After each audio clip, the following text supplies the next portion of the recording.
I know you heard me on the radio, flexing. She loved the sound of my voice, it's the best thing. Daydreaming of the jazz all day. Pick up the phone late night with Larry K. Well, zippity doo dah, zippity yay. Tua's on IR. I don't know when the hell he's going to play. That's where we're at, folks. Tua is on IR. Not surprising. He clearly had an issue when he went down and he seized up again. Concussion was confirmed immediately thereafter. We talked about this in the post-game show. And we got some members in the chat. So, guys, first of all, I'm going to need you to hit that like button. Hit that like button. We have grown exponentially in the last week. So if you're in here and you haven't subscribed yet, you got to click that subscribe button for me. Hit that subscribe button. Let's get to 2,100 subscribers. Click the like button, though. First and foremost, click the like button. Share the show. Let people know we're live. Get some people in here to talk Fins tonight. That's what we're going to do. And remember, members get their comments highlighted no matter what. Members have access to our column, which comes out every week, where my written column, which is only accessible via members. We have some members in here tonight. The Tua Side Hotline, El Cap wearing the Bills jersey, never gets old. Just here as a loyal member to twist that knife. Well, members get to twist the knife, Mike. That's why you're here. I don't blame you for twisting the knife on us. It is what it is. The Buffalo Bills come in and once again wreck shop on the Miami Dolphins, although a lot of this was the Miami Dolphins shooting themselves in the tail fin, might I say.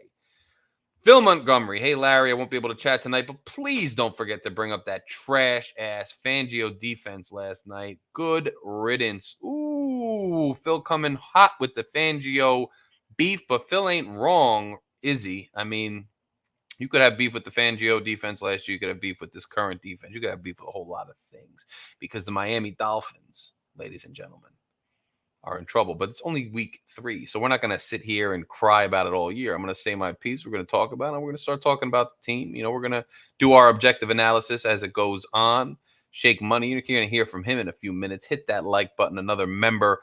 Remember, and for me, he'll hit the like. See, that's what I appreciate. It's all I'm asking. For me, just hit the like.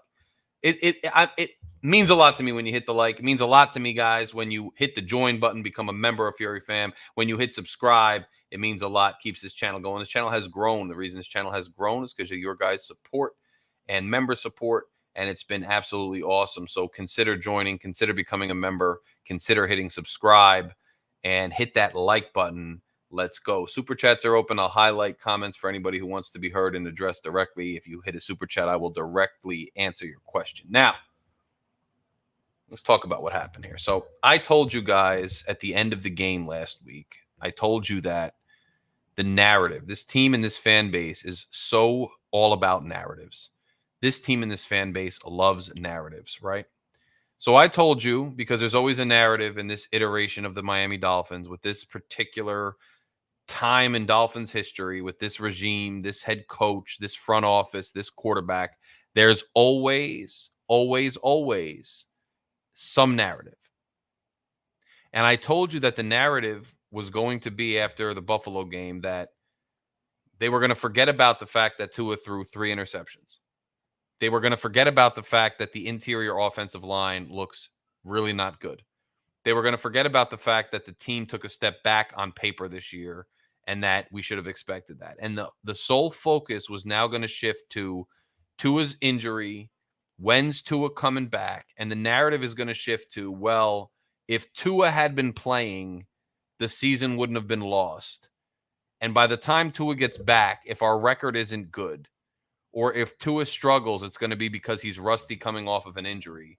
And that buys this group of people another year to sit back and say, well, we just got to get Tua healthy. Once Tua's healthy next year, we're going to be good again. But that's all nonsense. And I've been telling you, it's never going to end, right? Tua struggled against Green Bay, and then it became, well, he had a concussion. And he says, wouldn't it be something if he returned week 9 for the Buffalo game? Thankfully, the University of Buffalo is one of 3 state-of-the-art MRI machines in the United States. And I'm going to say this, you know, there's always a narrative. Green Bay struggles. Well, he had a concussion at the end of the game, which he did. Tennessee, who knows? They figured this out or that out. Well, couldn't get it done the end of 2023 because the defense had too many injuries and Fangio was a real problem. There's always some excuse as to why this regime, this coach, this quarterback, this front office doesn't get it done, and it's never going to end. Now, had the Buffalo game ended with just 3 interceptions, a 31-10 defeat, we would have been able to talk about the actual X's and O's, the actual football conversations of why there are some issues with the philosophy of the way this team was built and why there are issues with the way that Tua Tagovailoa is playing quarterback and certain strengths and weaknesses and how they figure into the team. The first interception, yes, the guy should have turned around. He probably should have caught it. But if we're being honest, it was off his back shoulder pad. Is that nitpicky? Maybe. But we're going to nitpick the receiver. We'll nitpick the quarterback off his back shoulder pad. The second one, Robbie Chosen apparently runs the wrong route. Definitely looked like there was a miscommunication, but it was thrown right to the defender. So I challenge you to tell me which route that was, where he's running like kind of reverse post, kind of a corner route, but not quite because he's running right into the defender.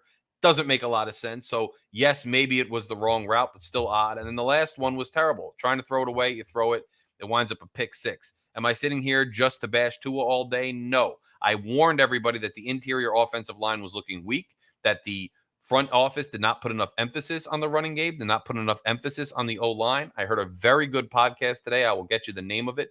But apparently somebody, I think Bucky Brooks, somebody wrote an article discussing the fact that the NFL has now evolved once again.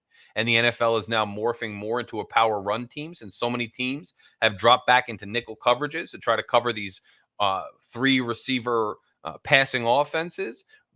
Linebackers are having backward leverage. And if you can take advantage of that by running up the middle, you can soften up the defenses. The Miami Dolphins are behind the curve. The Miami Dolphins are still building this pass-happy offense, this 7-on-7 offense, where you don't care about not only the offensive line, but you don't care about the defensive line. And if you look at what Cook is doing to us in Buffalo, and a lot of other teams are going to try to do to us, if you look what the Jaguars tried to do with us, you're going to see that not only is our offensive line struggling to get us push enough to run the way we need to get defenses off balance, but offenses are attacking our defense, which is now soft in the middle. We went after edge rushers. We let Wilkins walk. We didn't necessarily bolster our inside ability very much. And now we are behind the curve once again. Now, there's a lot of talk out there that we're not allowed to discuss whether Tua should retire. We're not allowed to have an opinion because he needs to sit and talk with his family. Look, I'm not going to tell any man what he should or shouldn't do. Every man has respect. They can go discuss whatever they'd like with their family. But this is a public individual who just got the bag, as everybody likes to say, and it affects the football team that we've all loved and we all root for and that we all spend tons of money that sets us back for a month just to go to a game or buy merchandise, that these guys can, one dinner, it can be gone. And that's fine. I'm not knocking him. I'm not saying that I have a say in his life, but that's all melodramatic, right? A fan says that they have an opinion on whether he should retire or whether it's good for the Dolphins if he comes back. And all of a sudden the fan is a terrible person because the fan should have no say in this person's life whatsoever. That's absolute nonsense. No one's telling him what to do. All we're doing is saying, yo, as Dolphins fans, let's face it. There's injury concerns with this player. This player is inconsistent when they're in the game. We never get a clear read on whether or not this player can get us to the championship or promised land because every year there's either a struggle down the stretch that we blame on something else or there's a catastrophic serious injury that takes this player out for several games in the season, so we don't get a clear read on what we can do with him playing the whole year, which we kind of did get a read last year, which wasn't that great. We failed to win the division. We failed to win a playoff game despite being in good position to do it. We kind of do know what we get when this player is fully healthy, and at the end of the day, it may be in the best interest of both Tua and the football team for him to step aside when he comes back, because let's face it, the hit that he took from Hamlin was not even a serious hit. It was not anything out of the ordinary for any football player to take. He ran into somebody. The player barely even made contact with him. He was kind of on his heels, and he kind of just ran up to him, and there was nothing much going on, and yet he sustained a concussion. Now, I'm not a medical expert. I'm not a doctor. I'm not Tua's family member. So I can't. And G the Legend is leaving class school days, bro. After school special with G. I can't wait for that. But, he takes a regular hit and he's out. And I'm not his father. I'm not his wife. I'm not his kid. I'm not his doctor. So it's not my business what he decides to do. But just as an objective viewer from the outside, the fact that a hit like that can cause an injury that puts you out for several weeks should be a concern for the Miami Dolphins. And I understand Tua's a man, Tua's this. But since this young man has joined the team, since he was drafted, since this team decided to adopt the philosophy that they currently have with Tua, with Tyreek Hill, with all these guys, they have adopted this mentality that everything we do as a team, as a fan base, as the media covering the team, has to be deferential and cater to the players at all times. And how dare we speculate? How dare we question? How dare we point out anything critical of these players because they take their time, they make their decisions. We don't know anything. We don't know football. We're not in the room. That's a whole bunch of nonsense. Football is a sport because of spectators. It's a spectator sport. It's a sport because of fans. There's millions of dollars invested in football because fans pay money to watch it and bet on it and stream it and play fantasy and come on podcasts. It's a billion-dollar industry. That's why Stephen Ross, Mr. Magoo himself, is out here trying to market the team, a 15% share of the team, to finance groups, investment groups. Okay? There he is. Look at him. Look at him. It's another one. Bad move. So, at the end of the day, we have a right to talk about it, and we're going to talk about it. Okay? This is not us on this channel. I can't wait. And there's too many people that have even talked to me that they're not concerned anymore about the fact that there were 3 picks. They're not concerned that the Bills ate our lunch again. They're not concerned that Mike McDaniel seems to be completely out of answers and completely out of innovative steps to fix punches and to counterpunch other teams.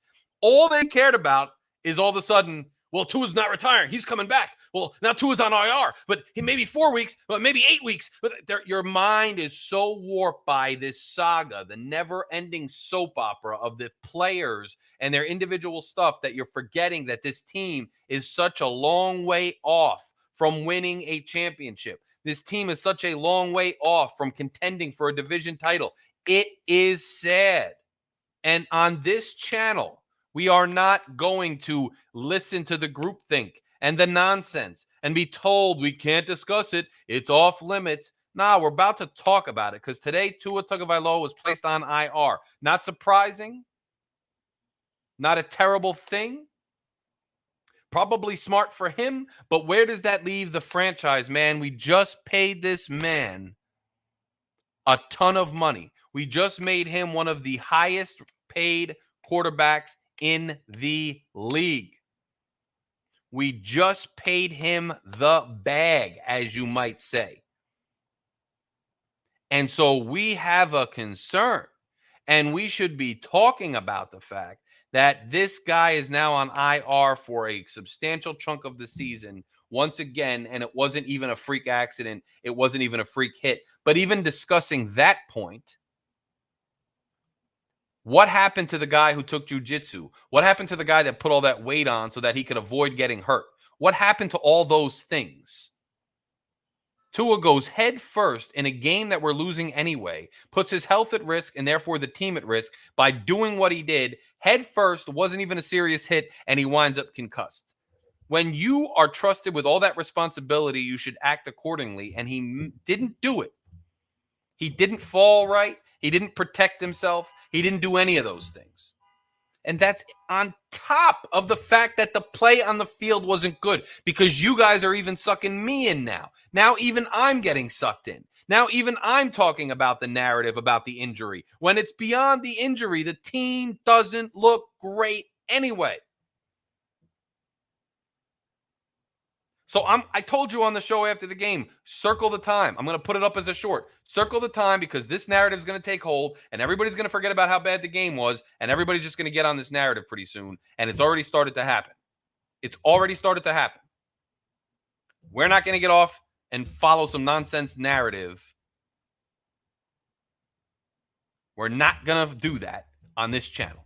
This channel will not do that. So, if you're in here and you like the discussion, we're going to hear from the guys on the show. Then we're going to hear from the panel. Hit that subscribe button. Hit that like button. Show out for the fact that you like objective talk and you're not going to be dealt nonsense. And at the same time, click the join button. Hit the chats. Talk to us. We're going to drop the link. Come on the panel. Before we bring up some of the guys, we have Carrie D, another Fury fan member. She says, McDaniel said today a move for moving forward is to secure some depth in case of the unforeseen. So we have no depth and no options because this team has no plan. You knew the guy was injury susceptible. You knew he had issues. And yet you went into the season with a shambled offensive line. 2 receivers that were good, but how about OBJ, who they said, oh, we knew was a possibility he'd be out on the PUP list. Oh, yeah? So you spent all that money on OBJ? You knew he wasn't even going to play? Okay, bro. And now look what happened. 3 interceptions and a serious injury because you didn't do your job to have a plan. Well put, Carrie D. Am I still angry from Thursday? The answer is I am. 72 exactly, but the restart button has been hit. Skyler has the car now. I don't know about all that Skyler stuff. Fins up, y'all. Adam Sadowski, another Fury fan member. What's up, my brother? It's great to see you in the chat. Fury fan members, remember, check that written column out. I spent some time on that. I put some thought into that. I want you guys to read that. I want you to check that out. I put some thought into that. And if you want to get access to that, join Fury Fan, become an official member. But anyway, without further ado, I got to talk to the guys here. And we're going to do it in a little bit of a different order today because, usually G comes in with the after school special, but now he's becoming a celebrity because his video is taken off, first of all. And now he wants to come on here early. So now Shake's going to have to go first, and G and Lucci and I will comment, but then I'll bring G on, but Shake, my brother. Morning, Your Majesty. It is another beautiful day in Zamunda. What's up, Shake? Yes. What's going on? Hold on. My bad. This guy's got his camera off. G Legend is scrolling around, just picking up the ladies. What do we got? I came here to real quick. I got my shirt. Is the Thins Tailgate Vice City shirt. I like it. I just came in. I'm gonna be going to the. I'm gonna be in Fort Myers to watch the Seattle game at the Keys Bar and Grill in Fort Myers with Dolph Freaky hosts the watch party there. It's gonna be a good time. It's just nice. Like the atmosphere is kind of like going to the game. It's like going to the game. You be there. They're gonna be doing the Dolphins fight songs and things like that. So it's good food and good good fans. I think Chef Drew's gonna be there too. Chef Drew's gonna be there. Go check out the Fort Myers party with Shake and Dolph Freaky. Let's get to the segment because Greg's over here, popping bubbles and taking numbers. So I want to make sure we're ready here. So the good, the bad, the ugly. Give it to us, Shake. Give it to the good, the bad, the ugly. I struggled to think of the good. I was thinking about Crown Royal. That's good. But let's think of the real good. 2,000 subscribers, man. You guys we got to 2,000 subscribers. That was good. Yeah, you know what? I like that. And props to everybody who's a member of this channel, who has contributed, who has talked, who has been with us since day one, getting us to 2,000 subscribers. That is actually huge, man. I remember just trying to get to 1,000. And because people like the show and join and are members of the team, we got to 2,000. So congrats to everybody who subscribed. you got us there, and now you're getting more content and your props because you're the reason we got the 2000 shake. You're right. That's a good way. I like that. We did. And by the way, real quick, you killed it the night after the game. It was a good therapy session for me to listen to. Yes, sir. By the way, shout out to my man I Am Bob too. Yeah, it's the Keys Bar and Grill. It's off of exit 138, I believe. So not exit 138. I forgot, but it's in Fort Myers. Look it up. It's called the Keys Bar and Grill. Keys Bar and Grill, Fort Myers, guys. Go out there and take some pictures, Shake, and we'll post them on the show and whatnot. I'm gonna get some merch for you guys. So I've been working on trying to get that together. So I'm gonna send it to you guys as gifts too. All right, now the bad. Mm-hmm. The bad. Let's see. We lost to the Buffalo Bills, the Jills. That shithole city in New York. So we lost to that team, and the ugly, our quarterback carousel. I mean, look, I'm hoping Skylar Thompson does well, but you know what? If not, I think they got Huntley to let him know that, listen, if you're not up for this, we got somebody that could possibly get the job done. So I think Skylar Thompson's been put on notice once we got Huntley. If he would have elevated fucking Boyle, then I don't think he would have had that pressure like as of having Huntley behind him, because he knows. Okay, remember they both have playoff experiences. They both, even though they did lose in the playoffs, but they both have playoff experience. So in the same year. And one's a Pro Bowler, which I think was kind of like a participation trophy type deal. So right. So we have somebody watching Skylar, but the quarterback carousel is ugly. I mean, at the end of the day, I mean, you go in, you give somebody who you call your franchise quarterback the bag. Injuries do happen, except with this particular injury, with this particular player, it's foreseeable that there could be an injury. It's foreseeable that he's got injury problems. And now it's foreseeable that concussions, which I'm not a neurologist, and I know everybody wants to keep telling me that, and they can downplay this all they want.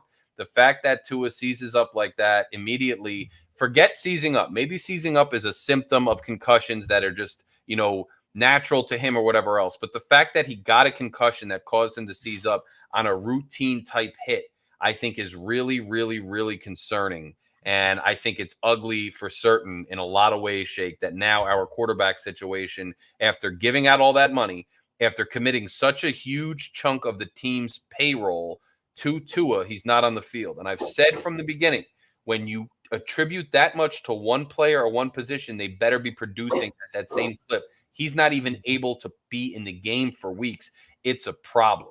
That said, I know Lucci's going to get on there. I know G's going to talk. Let's talk about. I heard you got some memes though. I heard there's real memes. Quick before I do, I looked at it interesting. Jalen Ramsey is 0-6 against Buffalo Bills ever since he called him trash. Josh Allen trash. He's since 6-0. Yeah, and Jalen Ramsey's another one who's been stumbling. He's getting paid so much, but he's been at his best. So waste the money. I got a couple real quick. We all know that the movie John Madden is coming out soon. Coming out, yes.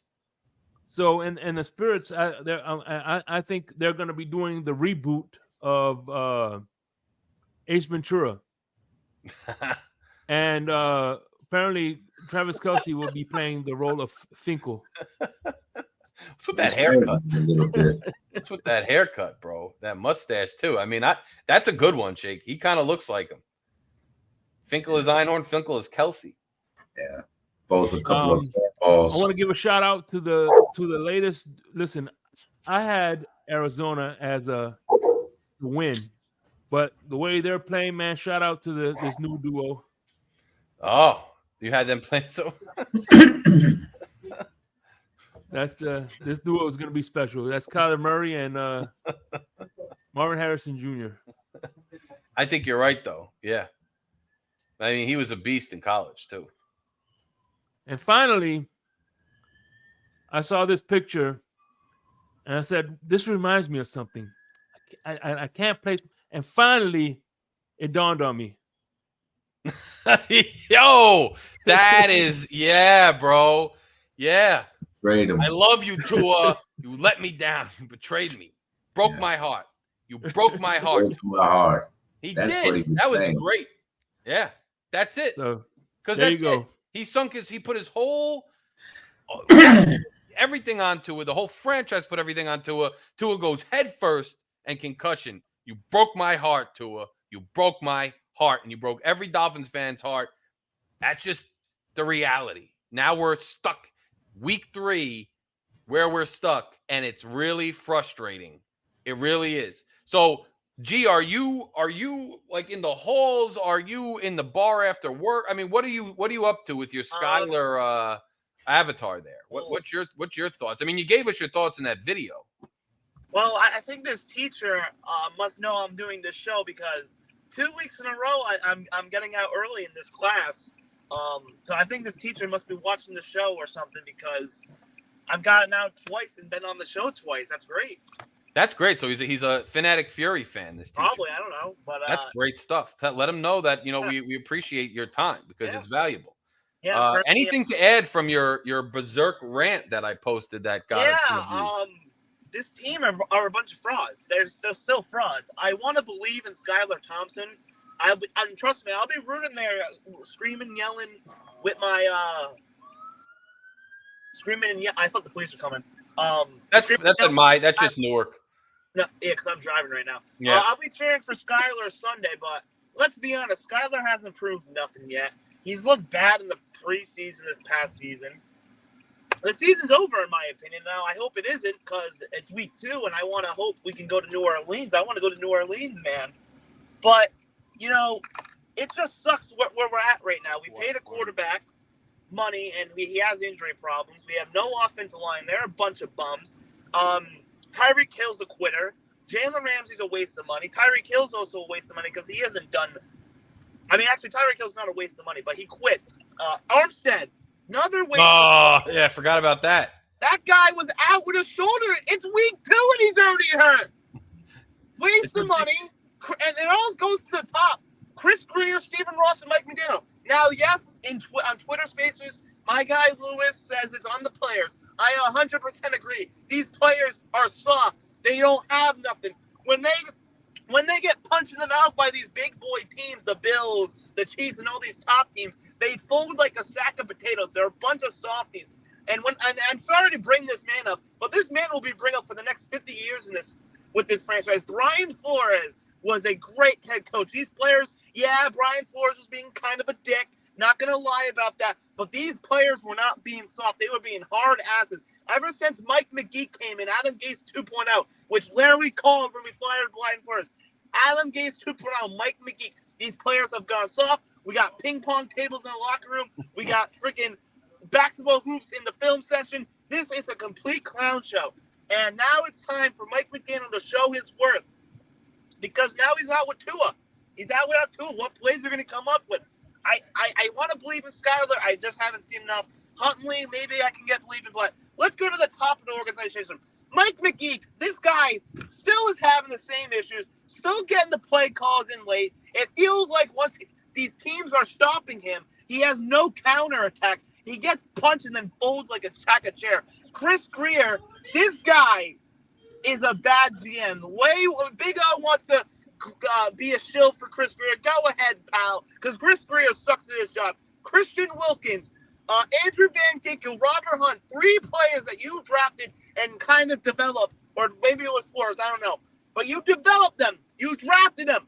And you let them go? You let him go? And what do you do with the money you have that you didn't offer these guys? You go out and get old man Jordan Poyer, who's like 40 years old. No, I love Calais Campbell. He's from the U. Welcome back home, kid. But he's like 45 years old. We got older. Meanwhile, the Bills got rid of their old players, their trash old 45-year-olds. The Chiefs got rid of their old players. They got every team that's better than us got younger while we get older. And it's the same. Oh, my God. This gum sucks. Spitting the gum out? Oh, my God. I don't know what happened. But we've gotten older, and we have no offensive line when you have a concussion, injury-prone quarterback. And You know, I was skeptical about paying Tua. Once you paid him, I'm like, let's go for it. But we need to have a conversation, ladies and gentlemen. Tua played like garbage before the concussion. No one's going to talk about that, though. No one's going to talk about that. They're just going to say, oh, he got the concussion. He'll be out a few weeks. He played like garbage. Damn. This guy's tweaking the speakers. The friggin', you know, the towers out there are breaking. We are frauds. All I know is thank God I'm not wearing any headphones. I know what's going to happen, ladies and gentlemen. Thank God I'm not wearing headphones. You might want to clip this. You might want to clip What's up, CB? this. I'm going to tell you what's going to happen. We will beat the Seahawks on Sunday because we're going to show them. We're going to beat the Seahawks Sunday. Then we're going to lose the next 2 games going to the bye. We're going to lose to the Colts, or we might even beat the Colts, but I'm going to say we lose to the Colts. Tua's going to come back for the Cardinals game. We will beat the Cardinals, but it won't look good. It'll probably be like Jacksonville. And then we'll go to Buffalo, and then we're going to lose, and then everyone's going to point at, well, Tua's rusty. Tua's rusty. Of course we're not going to beat the Bills. He's a little rusty. That's how it's going to go. You know that's how it's going to go. And look at this avatar that Michael K. Look what he did now. Look what he did. He's got a mummified guy in a wheelchair being wheeled around, you know, the Vista Boca. It's a disgrace. And I'm going to say this before we let Lucci go here. Everyone's out there saying tanking. Number one, I believe it's the Two and Ears saying tank. Hey, Two and Ears, if we're tanking for a quarterback. I don't know what you're smoking.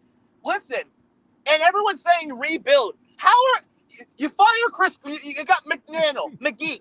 You got him extended. Who you gonna fire him after paying him an extension?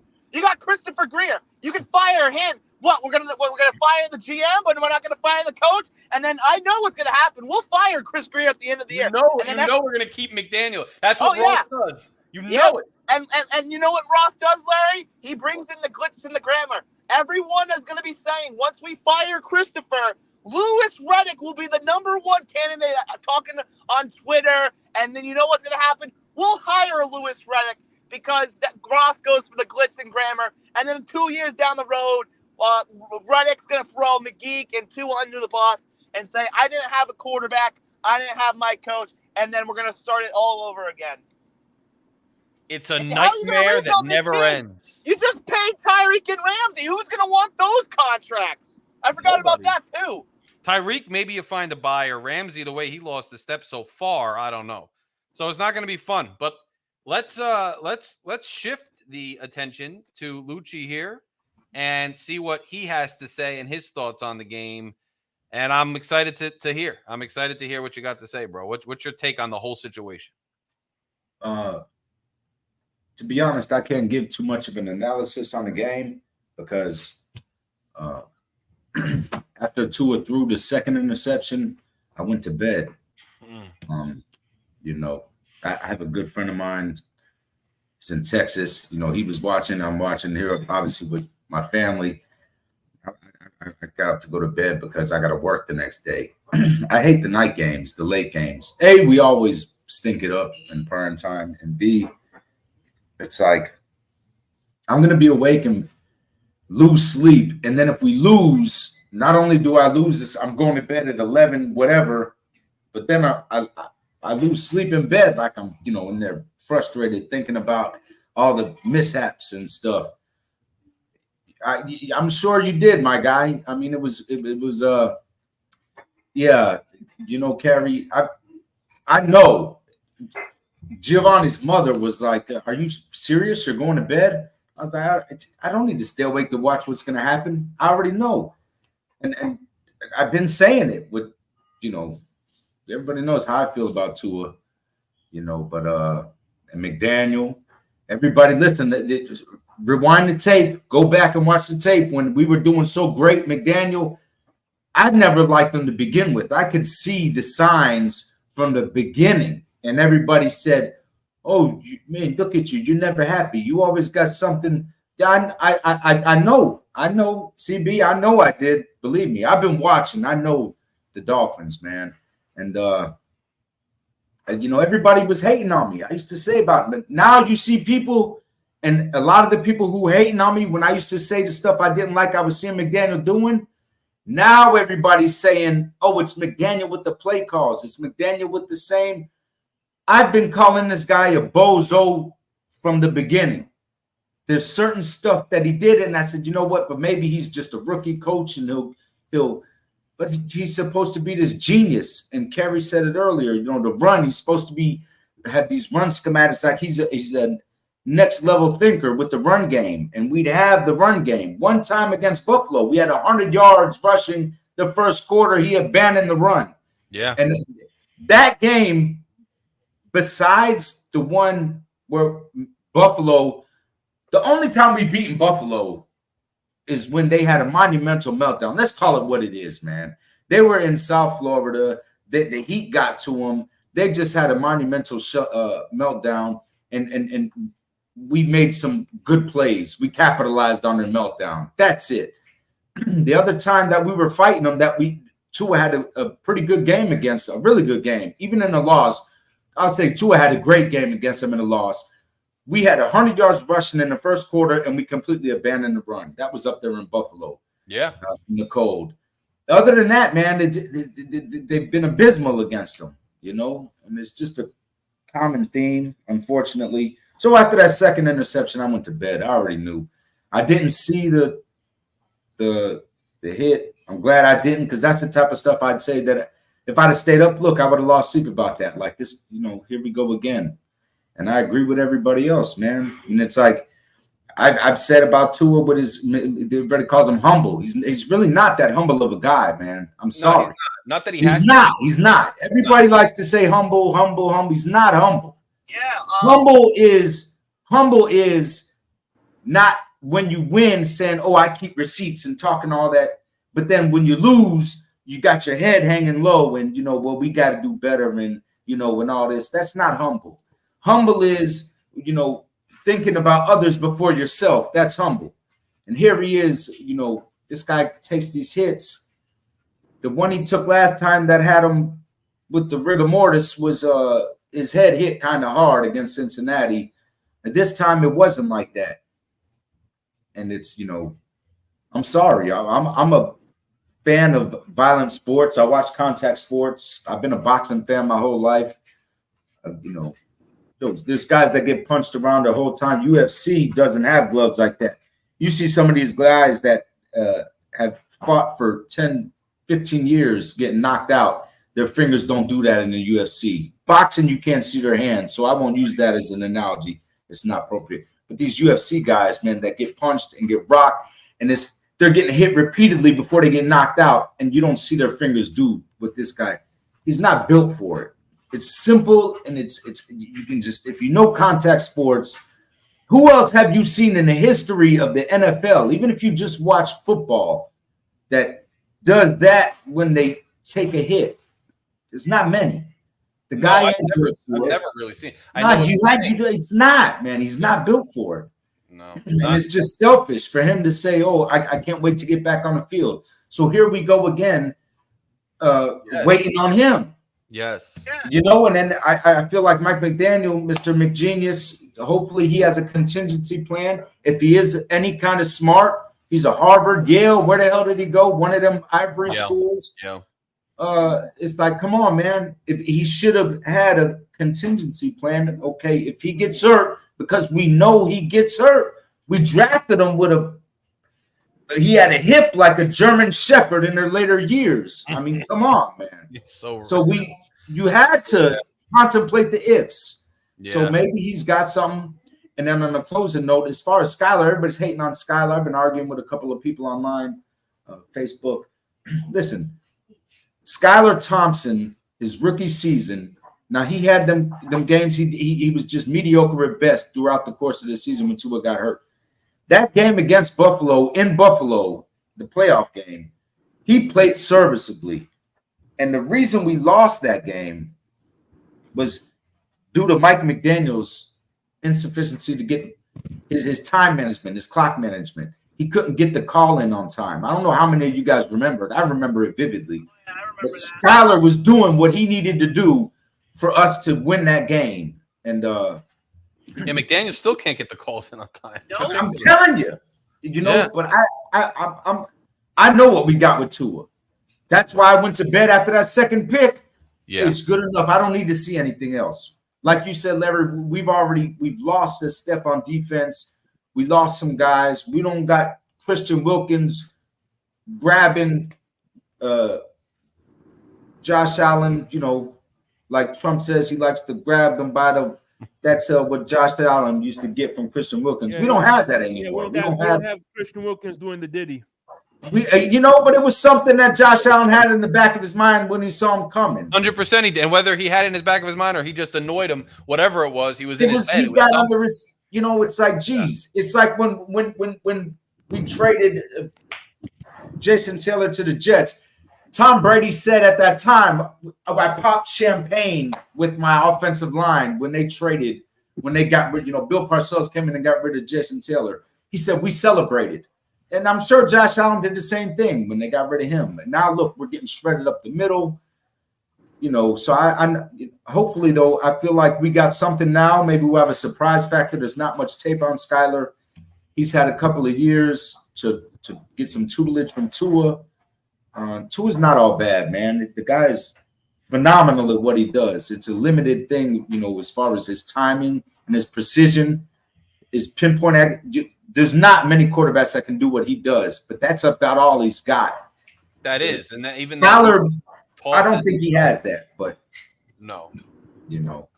Anyways, so I don't think I'm excited for our season. I'll be honest. Be it we do good or we don't.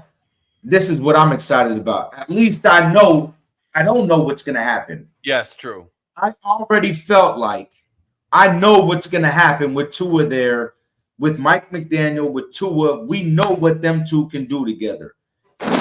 Nothing. Sorry. I've been saying it. People are coming around. Maybe they are, maybe they aren't. Now people are agreeing Mike McDaniel doesn't have the best play calling. He sticks to these screens. I've been saying it, though. Slowly but surely, people are starting to agree with what we've been saying in some ways and being like, yeah, that really doesn't. People just want to love it because they're fans of the team and they want to just, believe. And I understand that. But, like, there's certain things you can be critical of that we were critical of. I was even critical after Jacksonville. Like, there's some issues here. And I get what you're saying. Like, with Tua and with McDaniel, twice now we've faded down the stretch, not made the playoffs, or made the playoffs, not won the division, not won a playoff game. And now you could already see that this team is weaker than last year's team. So where were we headed? At least it adds some intrigue. At least it adds some storyline and melodrama to the season this year that we can watch and see what happens. Because whatever. Yeah. And we don't have these expectations that make it so difficult. Like last year, I was devastated. And I'm sure a lot of you guys were devastated after the Tennessee game because we knew what it meant. I mean, I still remember TD's video where he's just sitting there in disbelief. And his wife's like, do you need anything? Can I get you anything? Because we had so much expectation that year. When we go down to Tennessee, we know. I said after that night that Buffalo was going to win the division because we knew. Now, as this year, we don't know anything. So at least there's no expectations. There's no nothing on it. We're just watching for the fun of it to see what happens. Yeah, watching to see. Maybe we don't know. At least there's the unknown factor now. Yeah. Well, because otherwise I feel like I'm just watching. This part of the season meant zero to me. I need to see what's going to happen. I'm not, and even though I in the back of my mind know what would happen, I'm still just waiting till December to roll around to see. Okay, let's see where we're at as a team. Yeah. It really feels like last year was our year and we choked. Last year was the best team that I've seen. I know people were in the comments calling me delusional. Like, this guy's delusional. They weren't that good. Bro, they were good. The fact that they choked, the fact that they had the injuries, they choked, that's on them. But on paper and in the beginning of the year, they're a good team. They're one of the best teams in the league. I don't care what anybody says. Early in the season, it's a fact. They were one of the best teams in the league. Yep. Okay? Dylan, let me give a shout out to my guy Dylan showed up. This guy's more sad about it than anybody here. I can guarantee you Dylan, that. what up, my bro? We all know Dylan's a mainstay. Yeah, Dylan is an out of control Dolphins fan, but he's a young man, so he's still naive and thinks that it's all good in the hood. Greg here is young, but he's aged like he's Hey, aged. two aside, let me tell Michael K, you're gonna lose your money. That 9.5, Skylar's gonna take us there. You better believe we're gonna get 10 wins with Skylar. The only way we don't is if Tua comes back and ruins it. Otherwise, you remember that. Wait, we're 9.5 point favorites. Here's to my guy Dylan. Dogs. Yeah, I'm telling you this much: if we're 9.5 dogs, put your mortgage on Miami. We got a new member. Mark M has joined Fury Fam. Salute to you, bro. Salute to you joining Fury Fam. You're going to be able to read the written column now. You're going to get behind the scenes stuff. I'm driving through the hood over here. And I don't say that in jest. And you're going to get some legitimate, content from us. And now you're helping support the channel, Mark. So you are an official member. You say something, it's going to get highlighted, my brother. Welcome to Fury Fam officially. It's great to have you. Thank you a lot for your support, my brother. It means a lot to us. We got Mountie. Mountie's in here, and Suicide is just going in right now with the mummified wheelchair guy. I don't know what's going on. I don't know. Mummified wheelchair. Michael K, I'll tell you what I'll do. I'll bet you $20 right now here on the air that we get those 10 wins. Oh, okay. I thought you were going to put it in the comment section if you call it, because I believe Skylar's going to get it done. We got all the talent in the world. And shouts again to Mark. We got everything we need. Shouts again, Mark. Salute to you, my bro. Shouts to you. Looking forward to getting you some content and whatnot. Check out that written column. There'll be content up soon. And make sure you tune in every Tuesday, man. We're here. Come up and talk to us. And don't forget, I don't care, the happy hour.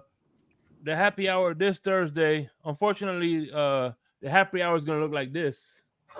But it's still... That's how we look at most ends of most Dolphin seasons. Mountie, my dude, it's been quite a while, man. You out here killing iguanas? What do you do? Who are you, the league killer, man? You killing leagues? What's going on, Mountie? It's been a minute. Hey, man.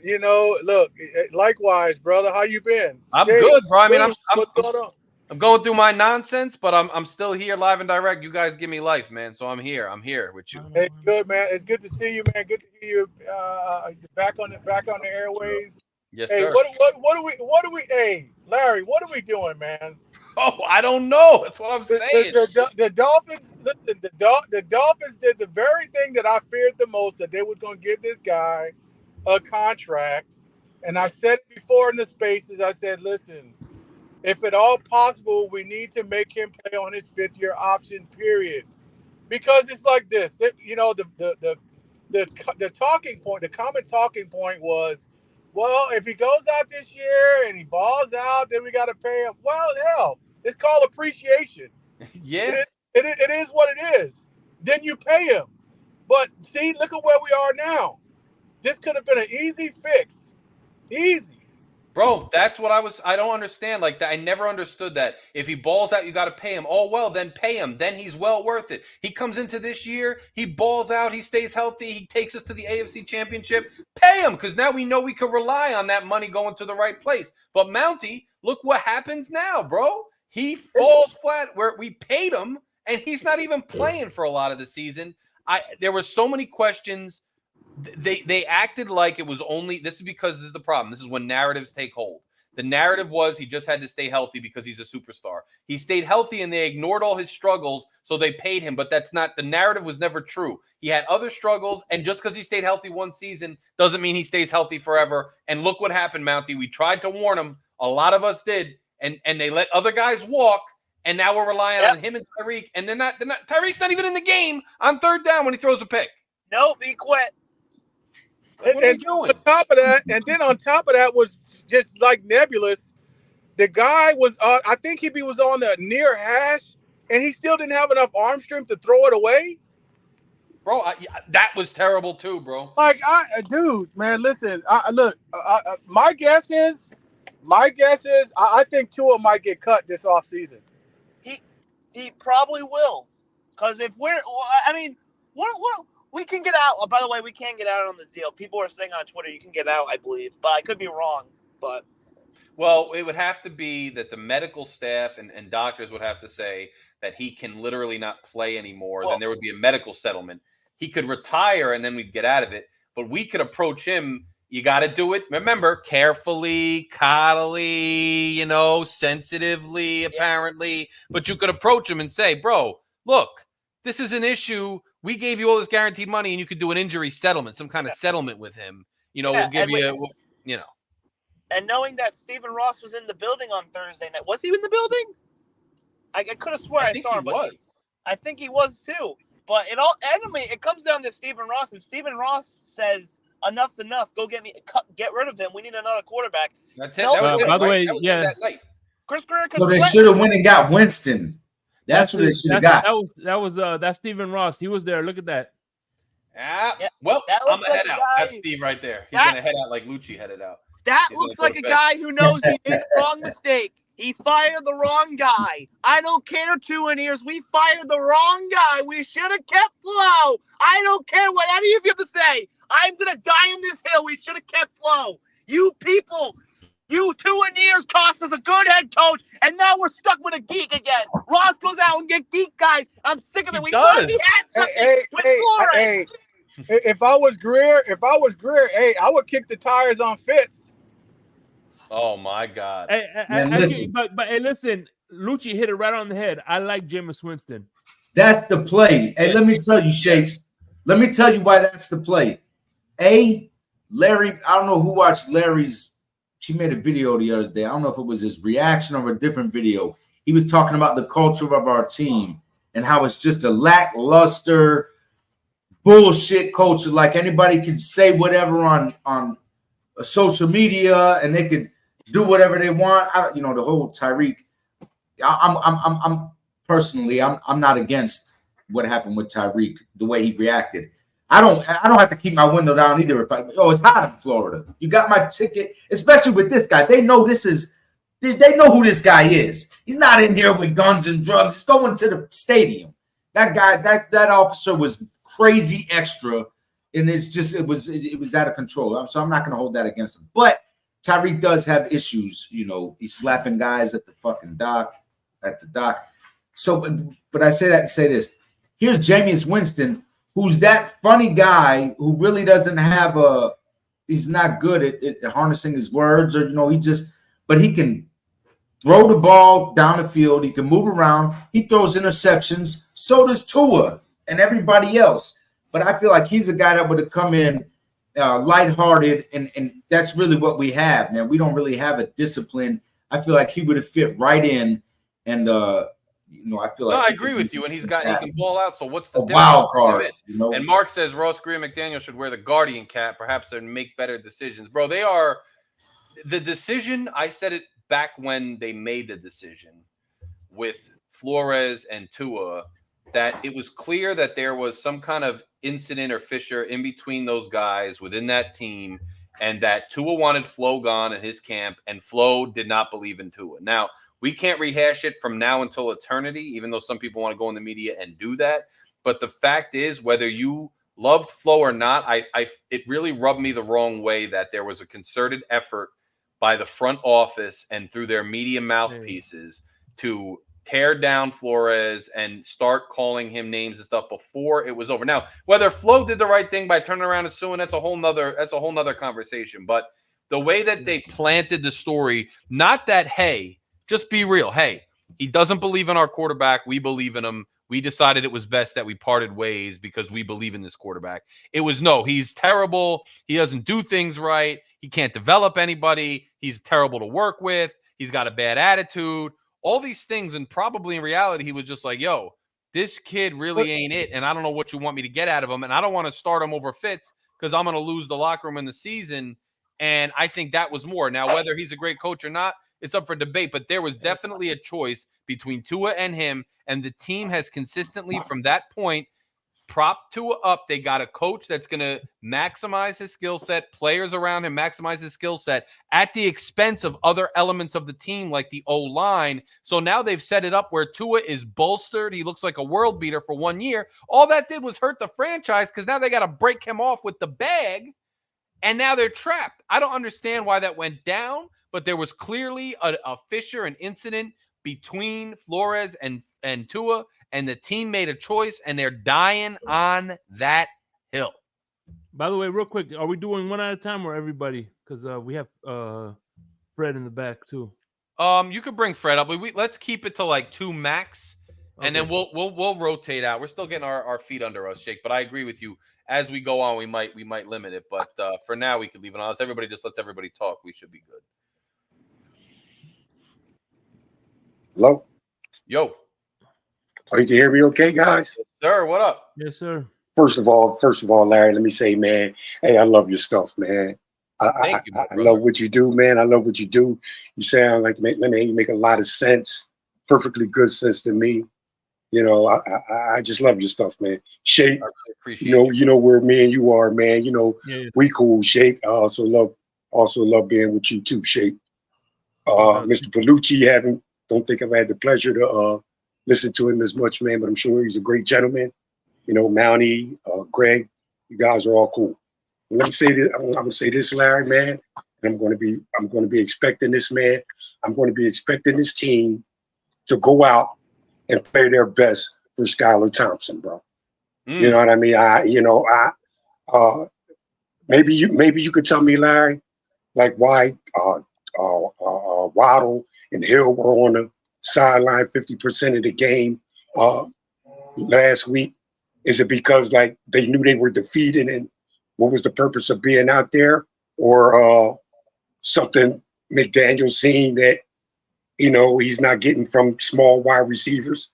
You know what I mean? I don't know what's going on with that, but I certainly expect this team to go out there and give their 100% for Skylar Thompson.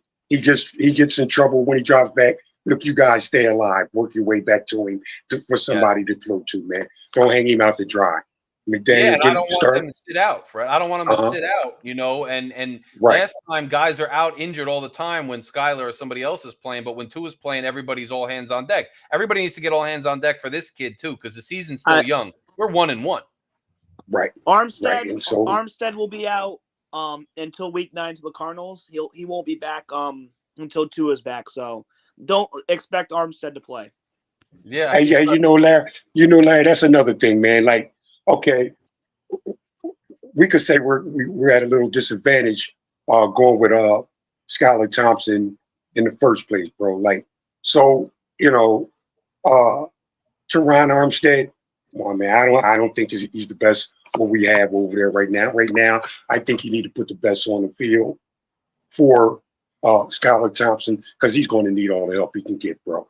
He is. And we're setting him up because this O-line it's just not good. Like, we didn't put any effort into the O-line or D-line in this offseason, and yet we paid Ramsey the bag. We paid Tyreek another bag. We gave Tua the bag. All these guys as if we're playing 7-on-7 with no trenches, and it's killing this team. The fact we had a homegrown guy in Hunt who was one of the better guards in football that we home grew. And you can't be – here's my thing as a philosophy.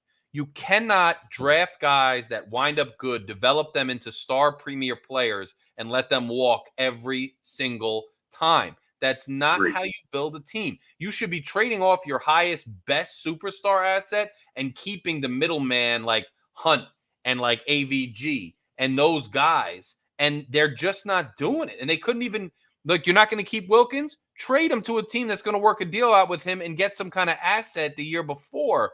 But what they won't admit is that last year was their year, and they didn't want to trade anybody because they really thought they were going to make the run. And here's what really bothers me with this front office. They were so confident that they were going to make a run last year that they traded for a guy like Chubb, and I know it was 2 years ago, but they loaded off assets for older guys, and we went from being one of the youngest teams in the league in a rebuild to one of the oldest. To the oldest, bro. And now where are we at, bro? Back where we started. That's why I rock with you, Larry. I mean, it is what it is with you, man. And you're like right to the point. Is, you know, simple stuff, bro. Just simple stuff. No beating around the bush. You know what I mean? And look, man, like maybe you guys might have somebody in the back to bring somebody else in the back to bring up. So, you know, thanks for a little bit of time. You go, Fred. Oh, okay, Shake. Okay, Shake, man. Yeah. Oh, okay, man. And then, you know, Larry, like this thing with fans wanting to see Tyler Huntley already, but like there's no way for that. There's no way you do that right now, bro. I don't. Where they get that from, bro? I don't understand that, man. But I want to there's address no this real way. quick. Hey, listen, man. You know he's a. Hey, listen. I agree with you 100%. You don't need to be. You know what I'm saying? Yeah. Yeah, No. Yeah. yeah. 100%. But like I said, Larry, there's no way you see Tyler Huntley, man. At least for 3 weeks, if you ask me, bro. Of At course, least bro. 3 Here's weeks. my thing. Yo, here's my thing with fans that I appreciate what you said too about just calling balls and strikes, calling it like it is. Yeah, Because man. I'm Yeah, just saying what makes anybody with 2 eyes and 2 ears could see. And like, bro, that's right. fans want to get ahead of themselves. Now we get Huntley. They want to just develop some fantasy in their head that things are going to Yeah, be all man. good because he's talented. So like, can't wait to see Huntley. Like, bro, he was drafted to back. I mean, he was signed to back up Skyler for right now and only come Right. in if Skyler is really bad or gets hurt because Tua's coming back. Like, you think he's coming in to start right now? That's just that hopium, that fake dream these fans come up with. Just keep it real and watch the game, bro, because you can't change it anyway. Hey, you know, Larry, I'm gonna tell you, man, I can't wait to see him, tell you the truth, but certainly it's too early, bro. Certainly it's too early. Way too early. I'd love to see him too, bro. Don't get me wrong. I don't know what he brings, and he has potential. I'd love it, but he's not coming in this week. If Mike McGeek was smart, he would design like 4 to 5 plays with Tyler Huntley or design like 4 to 5 plays with Huntley, and maybe you maybe if there's a situation calls for it, you put Tyler Huntley in for a play. If he was smart, but I'm wondering if Skyler doesn't perform well, you know, if we see Huntley maybe the next week, which I think that might be feasible. Maybe 2 weeks, right. But I think if anything, you probably see him after the bye. Well, I also think too that, you know, if Tua, they don't really know exactly when Tua's coming back. They put him on IR. Hey, 4 weeks. That could be Larry, how many games would you give Skyler, man? Like, if he's not doing well, how many games do you give him, man? If he just looks bad, bro, you know what I'm saying? Before you start thinking about Huntley. 2 games max. 2. Yeah, 2. True 2 Blazer, games. don't crap on Huntley's participation trophy. 2 games, Larry. I mean, okay, 2 weeks of preparation. I kind of like 2 weeks Skyler. I do too, man. I'm gonna tell you, hey, Larry. Let me tell you, man. Like, you know, Skyler's, you know, his play action, bro. You know, his rollout, it just looks crisp, bro. It looks crisp and in rhythm, man. Like, no flaw in it. You know what I'm saying? It just looks good. Now I know it was preseason when I seen him, but come on, man. There's not too much in preseason that you can't bring in regular season games, Larry. You know what I mean, bro? Yeah, it's a simple rollout. You know, I know he could do it, and we went toe to toe with Buffalo in that playoff game.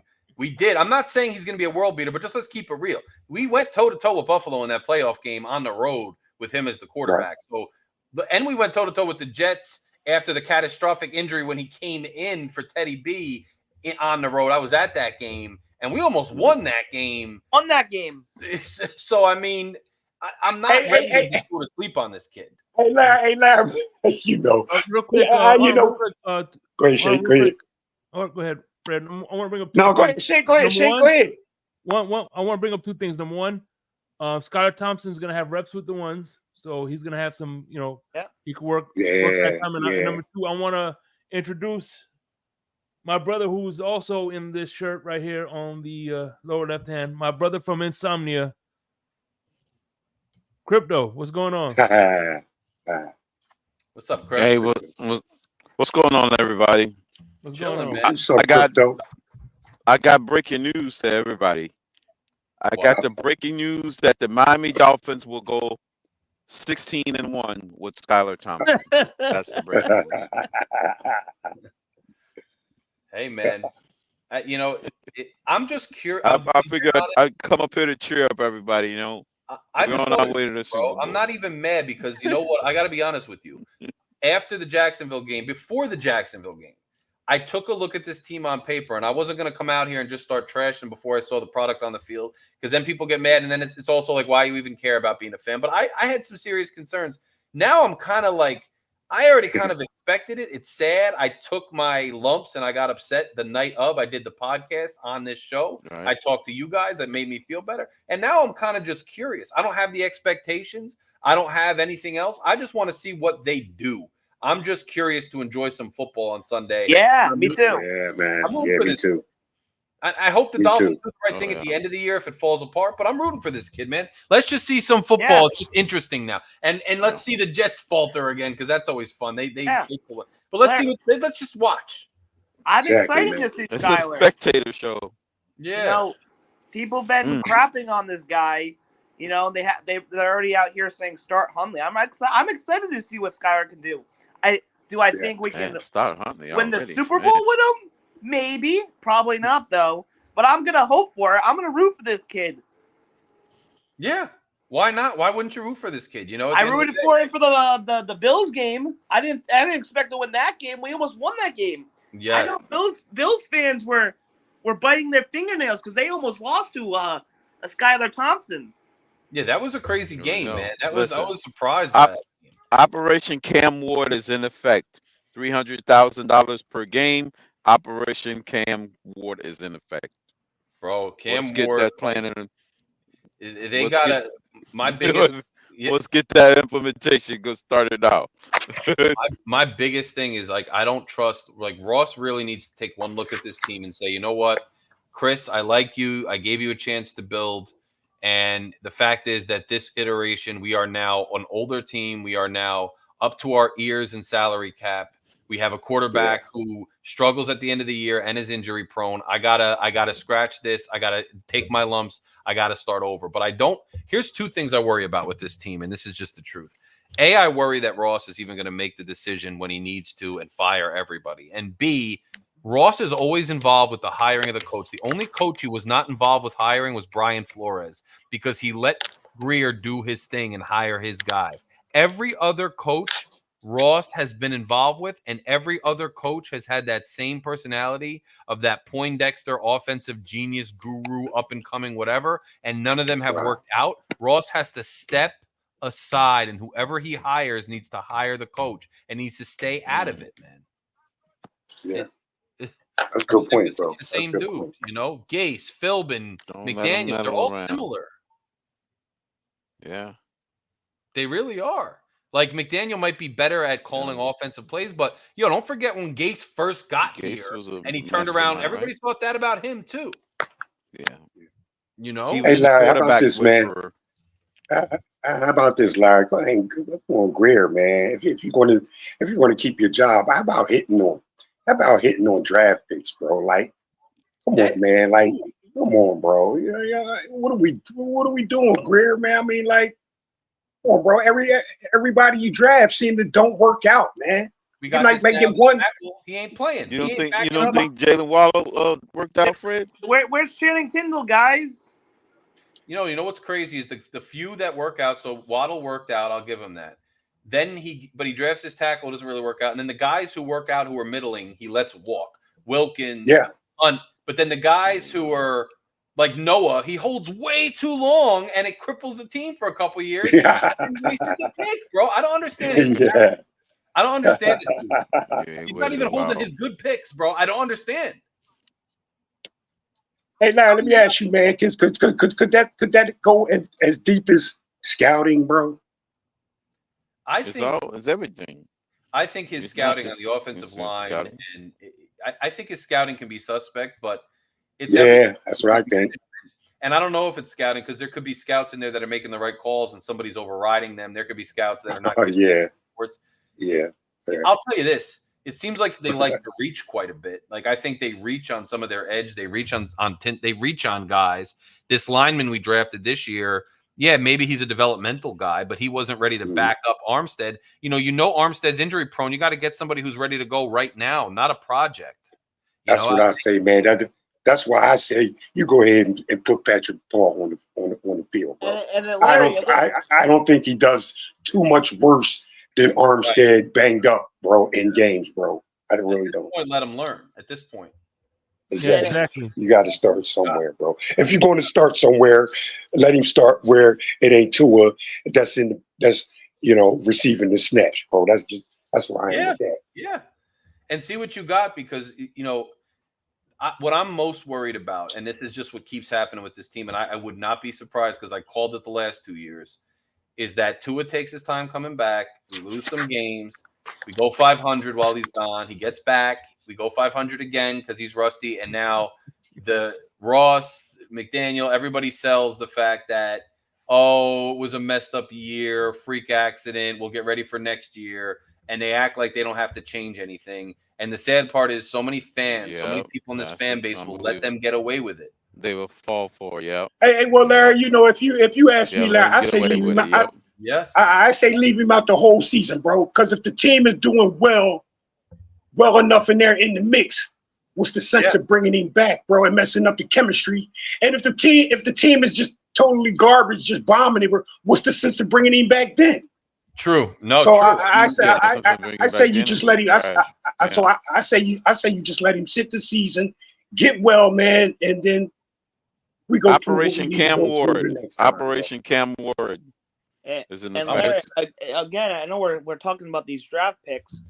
This guy right here has been saying all offseason we should trade our first-round pick, trade back, get more picks so that way we can get more players. No, we keep our first-round pick. We draft Chop Robinson. I like him. But what has he done? He's done nothing. Yeah, why don't we trade got more picks? Right. Could have got more picks. Or we could have Only you, Michael K, would say that the Dolphins are doing a great job. Hey, listen, that sounds quite rich coming from you, Michael K. Cam Ward, isn't he playing for like a community college? No, he's playing for the greatest college in the history of sports. If we're trading for any quarterback, we're taking for Stewart. He's playing for Alabama. Hey, Larry, is there a city in California, man, really called Rancho Cucamonga, bro? Yeah, there is. Yeah, it is. You know what? You know that movie. You know that city was on the movie next Friday, right, bro? Oh yeah, I was just thinking that. He's like, who you play for? Cucamonga Crack. You know. I just heard that. CJ Stroud is from there, bro. Is he? Yeah, he is from Rancho. Yeah. Remember? Yeah, bro. Yo, that was what's his name?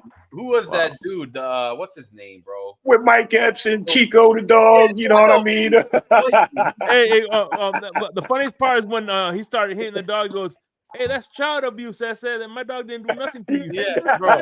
Yeah, he's like, you look at one of them ball players. Who you play for? Just thought I'd throw that out there, Larry. Yeah, the owner of the CD place. It was funny. That movie was funny, bro. Hey, man, you ran over my skateboard, bro.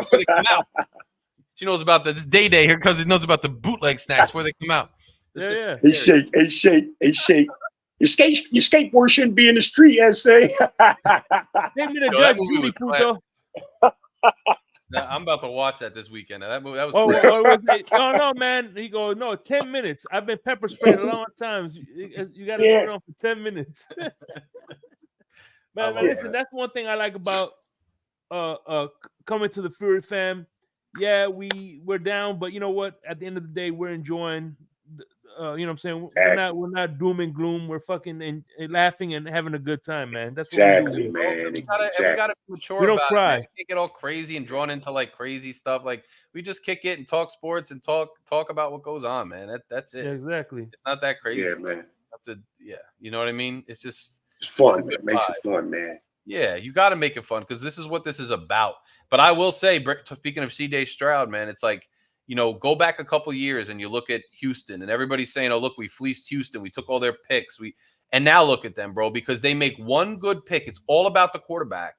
And now look at that team, bro. Like it's everything changes when you have a guy. I saw a play by him this weekend, bro, where like he's getting chased backwards toward the sideline. He's like halfway down, and he launches this ridiculous pass on a rope. Yeah, man. To a guy headed to and it's like, I'm sorry, like Tua could be as good as you want him to be in the system when timing is right, when he can land the ball where he wants, and he might be one of the best at that particular thing.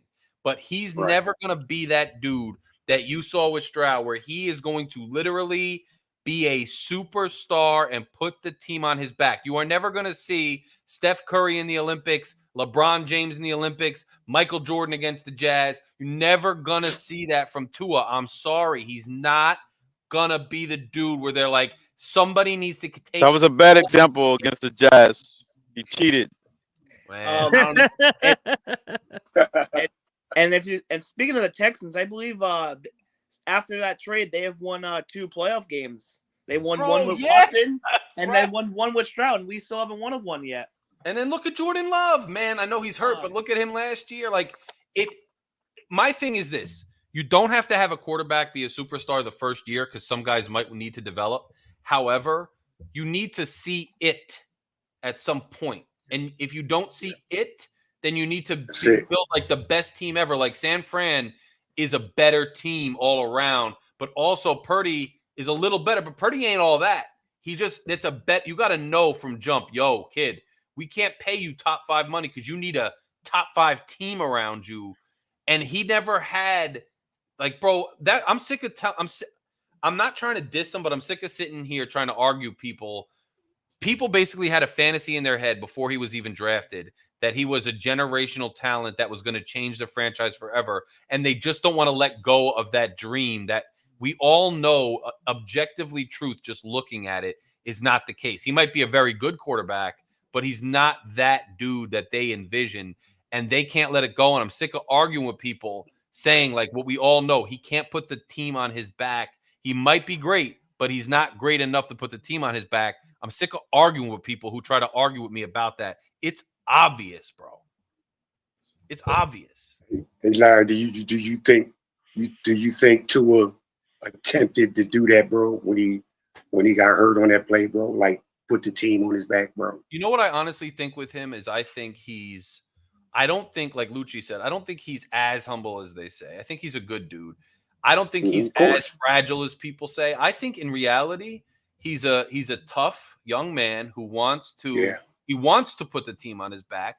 He has certain limitations where, bro, I want to do a lot of things. A lot of dudes want to do things, and some dudes with heart get as high up as they can in the profession. But if you don't have every element, you're going to struggle at some point. Tua has certain limitations, and I think he legitimately went head first to say, I'm sick of getting my ass kicked in this game. I'm sick of the Buffalo Bills. And I also am not mature enough in some ways, which I'm not knocking him. I'm not going to go on a football field and do what he does. So I'm not knocking him as a man. But in some ways, he's like, I'm not going to think about the future right now because I'm so frustrated and pissed off that I'm going to go head first into somebody. We've all been there. I'm like, I don't care. I'm going to tell this person off, or I don't care. I'm going to run this stuff, whatever it is, because you're like, I've had a bad day. I don't care. But that's what he did, and he got himself hurt. And I'm not knocking him like he's a bad person for it, but he has limitations. He tried to put the team on his back in terms of like, I'm going to make a statement. I'm going to go head first because I care, even though I'm not getting it done. And it made it worse, though. And Larry, yeah, he's not lazy. Larry, he's it done, bro. Larry, I think when he makes decisions like that in the open field, man, because I've seen him try to take on a number of guys, man, Yeah. Linebackers too, like Devin Bush in Pittsburgh tried to take him on. I think when he does it, Larry, I'm going to say, I'm certainly not calling him dumb, not going to call him dumb for it. Right. I think it's panic time for him at that moment, bro. And out of panic, bro, he just hurls himself into defensive players, man. I think that, and you know what? That's a good thing. That's a great point, because panic is something that I see a lot with Tua's game. And if you notice, sometimes he throws himself into other players, but like on fourth down situations where the pocket starts to break down, or even when it's not breaking down, he's always stepping into pressure or stepping back when he shouldn't, or stepping forward, taking a sack when he shouldn't. And if you pay attention, it's like I used to clown on Brady all the time because I was a Dolphins fan, and Brady would just literally jump on the ground when the play fell apart, or just toss the ball at the ground when the play fell apart. But Tua, he needs to do that. He doesn't do that. He doesn't know when to just jump on the ground or throw the ball at the ground because he panics. He gets happy feet. Exactly. And he makes bad decisions. Yeah.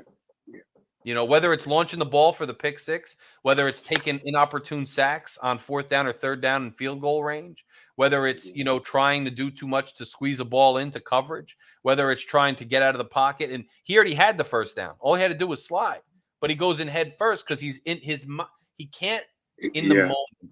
I can't say he can't because I'm not in his head and I'm not on the field, but it appears to me watching the game that when things fall apart and things aren't how he wants, he can't slow the game down in his head and make the right decision. He gets in panic Right. mode and bad things happen. That's what I think. Right. Yeah.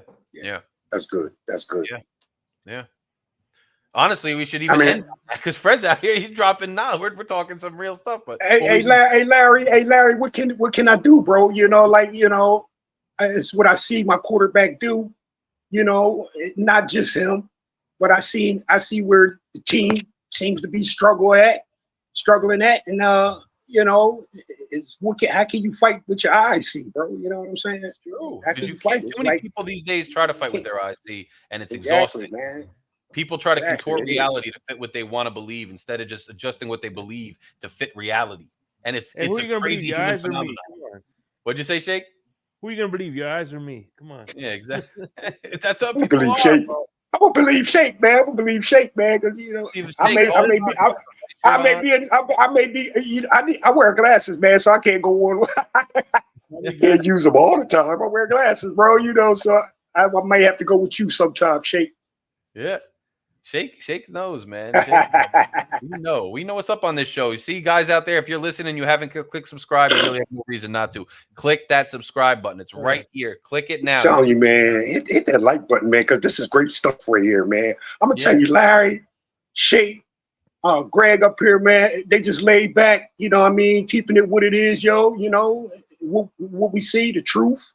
Yeah. And no bickering or anything like that. Yeah, Matter of fact, we having crack at a couple jokes, man, but it's all good though, man. It's all good. Mm-hmm. I like That's this. what the channel's about, bro. This is its own vibe, its own little, and I'm not trying to rush to get all these subscribers at once. Like, we're just cool. And whoever rocks with us, subscribe, become a member, join us. And this is what I do because I love the Dolphins and I love the family. That's it. And we just keep it real. And you could tune into this channel if you want to hear that kind of discussion. If you're tuned in now, hit subscribe so you can check us out next time we're on. I mean, it's as simple as that, man. Phin-Addict. I don't cry over first world problems. What happened, Shake? I don't cry over first world problems. Right, bro. There's really no reason to, man. No We're reason all to. doing all right, Like, we're all doing all right. Dolphins make us cry one day. One day, I truly believe in our lifetime they will get it done. I don't know if it's this iteration. Larry, I said in my video, I love this team no matter what, but sometimes this team makes me wish I was a Patriot fan, bro. But with this team, if I ever see the Dolphins win a Super Bowl in my lifetime, I might cry. I might cry tears of joy. That's bro, because that's all I want. That's why last year I got caught up in the hype a little bit because I really believe because to be honest, that's the best team I'd seen since the 90s. That's the best team I'd seen. So it wasn't wrong of us to get our hopes up last year, but the way they destroyed our hopes at the end when basically the coach couldn't counterpunch and the quarterback couldn't show up in the toughest times. Like, I get if the defense got hurt and then the defense sucked. Defense got hurt, but the defense still brought it, man. The defense wasn't letting us down. But the coach and quarterback were, bro. And I have a problem with that because we've waited so long. And even the effort against KC, bro, I understand it's cold, but they acted like that was a legit excuse. Like, oh, come on. I mean, it's negative, whatever. Like, bro, you're in the negative degree weather because you dropped the ball at the end of the year when you could have won the division. Like, that's on you. And I don't rock with the excuses. So now they want deferential treatment. Oh, don't talk about us. You don't know football. You don't have a right to say. You don't have a right to say that, bro. Like, you get paid bank. Like, I take people dissing me on comments in this channel because I have a channel and people show me super chats or whatever. You could take some criticism getting paid millions of dollars to do the thing we're talking about you doing, bro. Come on now. And we're not even being disrespectful. And I'm not saying about you. We're just keeping it 100, though. We're just being honest. You let us down in some ways. It's not cool, man. Like, get your stuff together. You're getting paid like top players. Play like top players. Hey, Larry, let me ask you a question, man. Because I'm not even going to ask you because I know you're going to keep it honest with me, man, in your opinions, man. Like, bro, what would you like to see do, man? What would you like to see Tua do, bro? Hang up the cleats or dazzle us some more, bro. I use the word dazzle us, man, because it's not like Patrick Mahomes took a, you know what I'm saying, like he's expected to win a Super Bowl, bro. You know what I mean? Yes. And do you think he should hang him up, man, or just give it up, man? You know what I mean? I honestly because I'm gonna give you my opinion afterwards, Larry. Yeah, I honestly think he should hang it up, and the reason is, forget me as a Dolphins fan, but the team has serious limitations. They're not protecting you with a good line. You have limitations, but bro, if that was a freak hit, that's one thing, but that was a routine hit, and it caused your nerves to spring up like that. You're young. Not only are you young, I'd understand if this was before his big contract, but he got it's only going to go downhill from now. If you don't succeed, you're going to be a journeyman. You're going to go to different teams and be a backup. Go out. Like, the fact is, whether I hate to admit it, if he goes out now, if he were to go out now, the Tua near legend will live on forever, because they'll always say that had he not gotten hurt, he would have been a superstar. He will always have that to live on, that he would have been a superstar. And he's also a multi-millionaire with guaranteed money of over $100 million. He could be a spokesman. Man. He could go back home. He could do whatever he wants, and the legend will live on. If I thought there was a true, and I think he knows this because he's not stupid, he's smart. He might be confident in himself, but he's smart. This team is not built for a legit Super Bowl run in the next year or two, and he has limitations. So does he really need to come back to just probably finish lower than he's finishing now with all the glory? I would hang him up. That's the truth. Yeah. What I think you should hang it up too, because he got these 2 concussions with the fingers, right? And he's got up fine, walked up fine, he's breathing fine. But what if the next time this happens, he doesn't get up?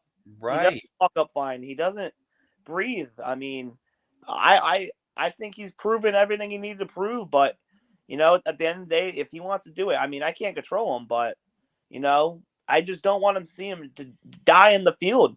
I just don't. You know, with me, Larry, I'm gonna say, I think he should hang him up, bro, because I don't think Tua playing is fair to. I don't think it's fair to defensive players. I mean, like, come on, man. If the guy hits him, man, really wants to lay the wood to him, Tua's lay down. Now, how's that guy going to feel? You know what I'm saying? Oh, yes. I don't think it's fair to offensive linemen, like, where they can't concentrate and do their thing, and knowing what's behind them, that what could possibly happen if you make just the slightest mistake. I don't think it's fair to them. I don't think it's fair for millions of people, man, to have to see that kind of injury on the field again, man. And in the field, how it would scare them, and like, who wants to see that? I mean, on the field, bro. I mean, we just witnessed Damar Hamlin, bro, and we're scared to mess out of everybody, bro. So I just don't think it's fair for those number of reasons, man. And that's just where I am with it, Larry, man. That's just where I agree with you, and I think we shouldn't be told that we don't have an opinion. I mean, we don't get to tell him what to do or to be disrespectful, but we have a ability to talk about it. I mean, this is a public figure. Yeah. This is what we do. We talk sports, and at the end of the day, we're fans too, and what we saw is troubling. And so, as fans of the team and as fans of football, like, we can weigh in. It's ultimately his decision, but we're allowed to have an opinion, I think. I mean, I think that's fair. I mean, a lot of our jobs and what we do, people are free to have opinions of us. So it is what it is. Anthony, what's up, bro? Hey, guys. How are you? How are you, man? What's on your mind? How you feeling? Larry, I'm going to be a contrarian right here. I agree. It's Tua's choice, but to me, I've said this multiple times with this kid. If his body is telling him he can't play the sport, he should retire, like, for his own safety and the stress. I was watching. Did you see the interview, that segment with Ryan Clark and James Jones, where James Jones said his own wife said, I'm so happy that you retired when you did, because I was so stressed out. I was so worried that you wouldn't come back home alive. I believe that, and that's terrible. I mean, how does Tua's wife feel like right now, seeing that? Yeah, no, and I've said this with Tua, like, I've said this on Twitter, and someone, I DM'd one of my friends, and we were talking, and I don't know how someone was able to get into the DMs. I said, with Tua specifically, what scares me about that concussion, what happens it's already scary the way his body reacted. What happens if he doesn't stand up or respond to any of the medical doctors Right. that come to the field? He Right. dies on he almost dies on the field like Damar Hamlin. Right. Then this is where I brought up this question, Larry. Does Tua and his family have a legitimate case, even though it was his choice to come back, a legitimate case for a lawsuit against the NFL and the Dolphins for not protecting their son or the husband of the wife and his parents have a legitimate case?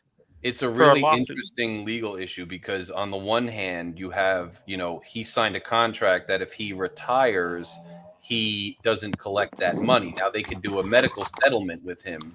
So for the NFL to like force him to lose that money, they could be on the hook for that. But on the other hand, even if he chooses to play, if there was some precaution that they deem the NFL should have taken better, like force them to wear the extra helmet piece, or should have known better or provided better medical analysis or whatever, they could come after them. So the NFL is in a precarious situation. Yeah, no. And what makes me mad, I can't remember who said that. Like, I think it wasn't McDaniel, but I think someone said that the coaches, like one of the reporters that cover the Dolphins, say the coaches told Tua to wear the guardian cap, but he was being, his ego wasn't allowing him to wear that for his own protection. I think also not only the guardian cap, Anthony, but I think there's a special quarterback helmet that's regular that he also wasn't wearing. So that's even worse too. Yeah, no, and this is where you know how it changed when he first got the concussion. It changed how the NFL, when it came to the guardian cap, it forced the NFL to make the guardian caps permanent for receivers, and it wasn't optional. The receivers, tight ends, and DBs had to wear it no matter what. Right. It could be now permanent for the quarterbacks. I bet you it is. I bet you we're headed that direction. I think if Tua plays again and he gets hurt again, I mean, this is some of the thing too that you think of, okay, we shouldn't be selfish and tell him what to do, but he shouldn't be selfish too, because a lot of his decisions are going to impact the rest of the league and the rest of the players and everybody else too, because apparently, he comes in and gets hurt. Did you guys see that article on Bleacher Report? Apparently the Dolphins have a $55 million insurance policy on Tua in his contract. What was it? The Dolphins in the contract put a $55 million insurance policy. Oh, yes. But see, you know what that apparently is the Dolphins themselves, or Stephen Ross, if he retires or whatever, they get the money back that was guaranteed, but it still counts against the cap. So like the guaranteed money still has to be divided over the next several years, which is a cap hit to us. But the Dolphins themselves don't lose the money. The $55 million insurance policy is on them. So you know who loses then? The fans, because now we have a salary cap hit, but the Dolphins didn't even lose the physical money. It's just that the team's not going to be good. No, but I can't keep on some of finance over the cap. The Over the Cap wrote an article recently. Someone for Over the Cap wrote an article saying that the if it's not the NFL, let's say the IR thing. Mm-hmm. He comes back from IR, and the team and the NFL are worried that he might get a concussion. There's a way they can get out of the contract without having to pay him the guaranteed money, and it doesn't affect the cap for the Dolphins. I forgot what the guy said. There was a legitimate out for the NFL and the Dolphins to get out of the contract. I got to look that up because that's interesting. That's it. I know that the contract going forward they could get out of, but I wonder about the money that they already paid, if they could get out of that. If they could, that'd be really interesting. That would change, I think, the perspective of what's going on. And Larry, excuse me, man, for with the questions, man. But I like your stuff, man. I like your responses, man. I really do, man. I appreciate it. But I'm sorry, man. But I got a question here, bro. Like, what do you think of Mike McDaniel? Asking fans not to question if Tua should retire or not, man. Because it seems to me like, like Mike McDaniel is all for him returning to football, bro. I mean, in his interview, I got like, I think McDaniel was saying like, well, he was saying like he wished fans wouldn't, advocate for him to retire, bro. What do you think of that, man? Bro, I honestly think that it shows McDaniel has this undying loyalty to his quarterback, and I understand that. But McDaniel, when he got hired, I thought that, like I said about Flores versus Tua, the organization made a concerted effort and a decision to say, we are not only going to move on from Flores because Tua doesn't like him. We are going to only hire a coach who 100% agrees to co-sign Tua, to support Tua, to be fully on board with that messaging at all times. That's why I think the coaching pool was limited when we hired McDaniel. And I said that at the time. I love what he's done with the innovation, but the truth of the matter is he came on to be lockstep with Tua, with Tua's camp, and with the Dolphins organization when it comes to Tua.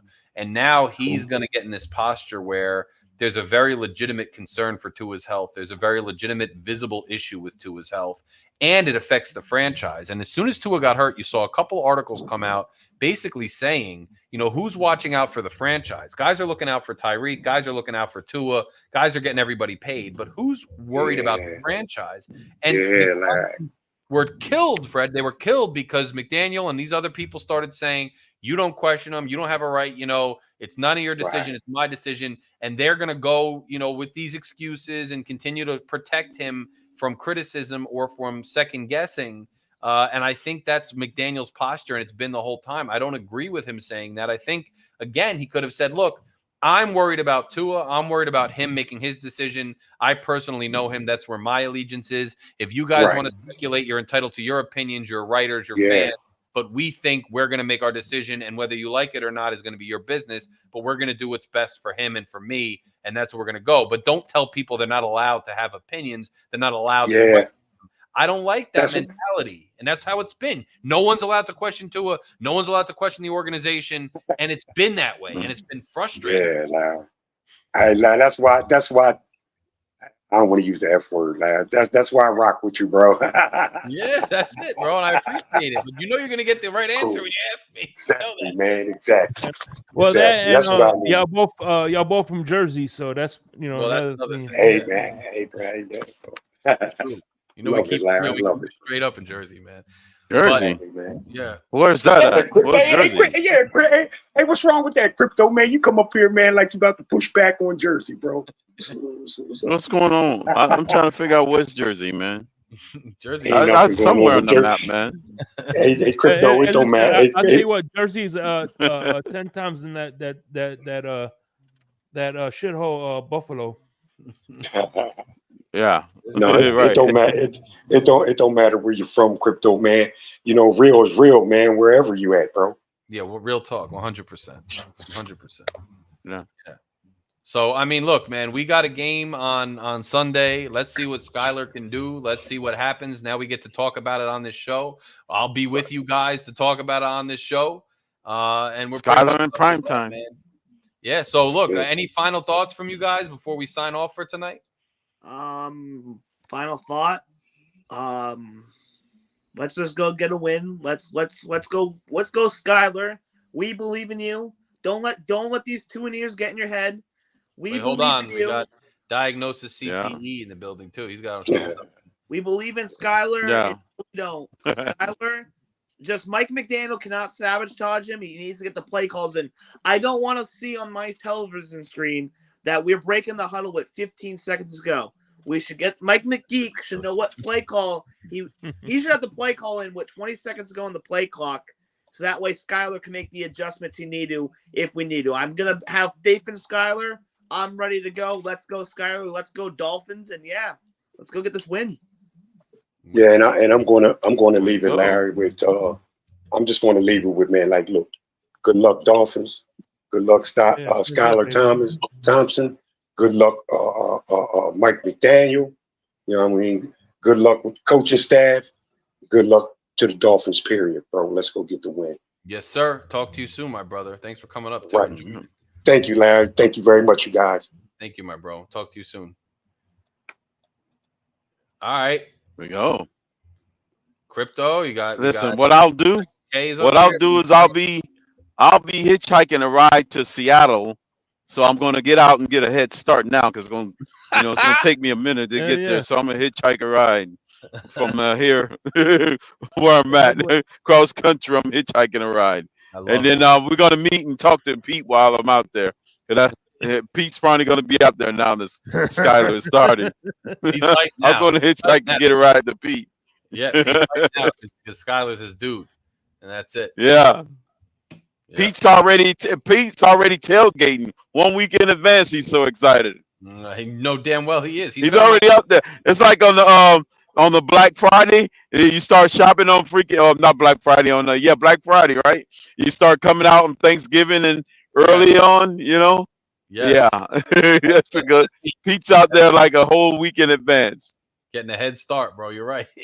We're gonna see Pete, man, and then that's it. So let's see what happens. Crypto, man. I'll talk. By the way, tomorrow. I appreciate it, Michael K. Hey, listen, and Larry K. What you appreciate? You didn't even hear what I had to say yet. I know. Let's hear Larry K. Michael K. There we go. Let's see from Diagnosis CTE. What's up, my bro? What do you got to say? Larry, I read a lot. Mm-hmm. I read. I'm interested in things, and the bottom line is, the only chance anybody really has of dying from a concussion is if they have second or third impact syndrome. Okay. Right? So if he's completely healed, and we know he was completely healed from the Green Bay incident, he had no risk of dying. He walked off, whatever. That's all well and good. But you get somebody, and no offense to Anthony, but they got to stop listening to C and D list sports things like Bleacher Report. Right. Yeah, they just try to get content, There is no way in hell that the NFL is going to say, "Oh, you made a mistake by signing the worst contract in NFL history. We're just going to abscond the cap hit for the next 3 years because you made a boo-boo." No, It doesn't work that way. It's not fair to the other 31 teams. That's number one. Then you have other content creators, and I will put a name on it. Okay. That are saying that, one, the doctors will pull two. No doctor's going to pull two out for concussions. They didn't pull DeMar Hamlin out for having a heart attack on the field and dying 3 times. Right. And saying you can't play. Now, the chances of that happening to him again, I don't know what they are. I'm not a doctor. But don't sit here and say that the doctors aren't. The Dolphins knew what they were doing when they signed the contract. They did, and I disagree with it, but they did. No, and now here's the other one. TD actually had the balls on his show last night to say that the insurance company has a say whether or not Tua plays. What, you can't try to fight for him playing because they don't have to pay? No, they don't have that. No, they have the right to keep him out. Yeah, no, they don't. Obviously, to avoid paying the policy. Right, and that's what I'm saying. It's just I come to yours. You know what? I come to your show because regardless of what is said, there's at least competence into setting the record straight if it's completely off the wall, whether it be from you or Shake or Lucci or Crypto or me or whoever. If somebody says something absolutely absurd, there's kind of a correction there. Yes. No, I agree with you. Yeah, of course. Yeah. And it's just, it's mind-boggling that these people actually, you know what? There's content creators out there that are making the NFL fan base more dumb by the show. Yeah, it's sad that the ecosystem of social that makes media no sense. in general. Insurance companies can't say that. And people that's like saying my car insurance company can keep me from driving because they're afraid of me to get in an accident. Right. Technically, the insurance company, they can't keep you from driving it, but they can drop you. You know what I mean? They can drop me, but they're not keeping me from driving and another person from insuring me. Right. Right. Absolutely. But it's buyer beware in that case. Right. And I love TD. TD put me on all that, but I understand. I appreciate the props that we keep it real. Like everything we say is just straightforward, objective, and we fact check it. And I'm wrong sometimes. And if you guys fact check me or somebody else does, I say, "Oh, I didn't know that. That's interesting." Right. But we all know that the NFL is owned by 31 31 people in whatever Green Bay is.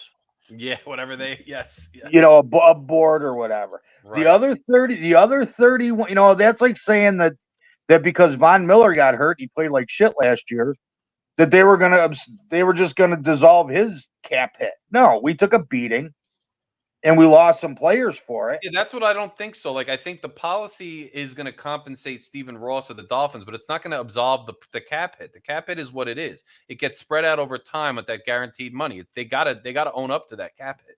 Right, and in all honesty, and nobody, the Dolphins, the NFL, the doctors, nobody can make a decision for Tua to return other than Tua and his family. Right. And and that's the bottom line. Now, if the Dolphins want to make that decision, they can by cutting him. Right. Right. You know, but if he wants to play again, and the Dolphins can absolutely say, you know what, suit up, big boy. No, they can.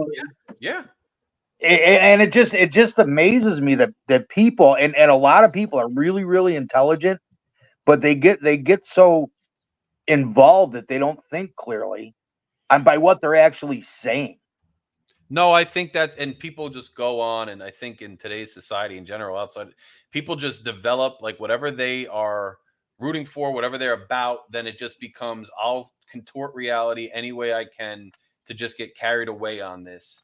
And instead of just listening and saying, that doesn't make sense. Like, I'm listening to Anthony saying, okay, maybe that's a thing I hadn't read about. And then you come on and you're like, no, that doesn't make sense. And I didn't think it did. Like, I'm just going to listen to what makes sense and then say, okay, I'm trying to learn, not always tell somebody something, you know? And I think it's just a problem in general. Like, people always want to tell and never want to listen.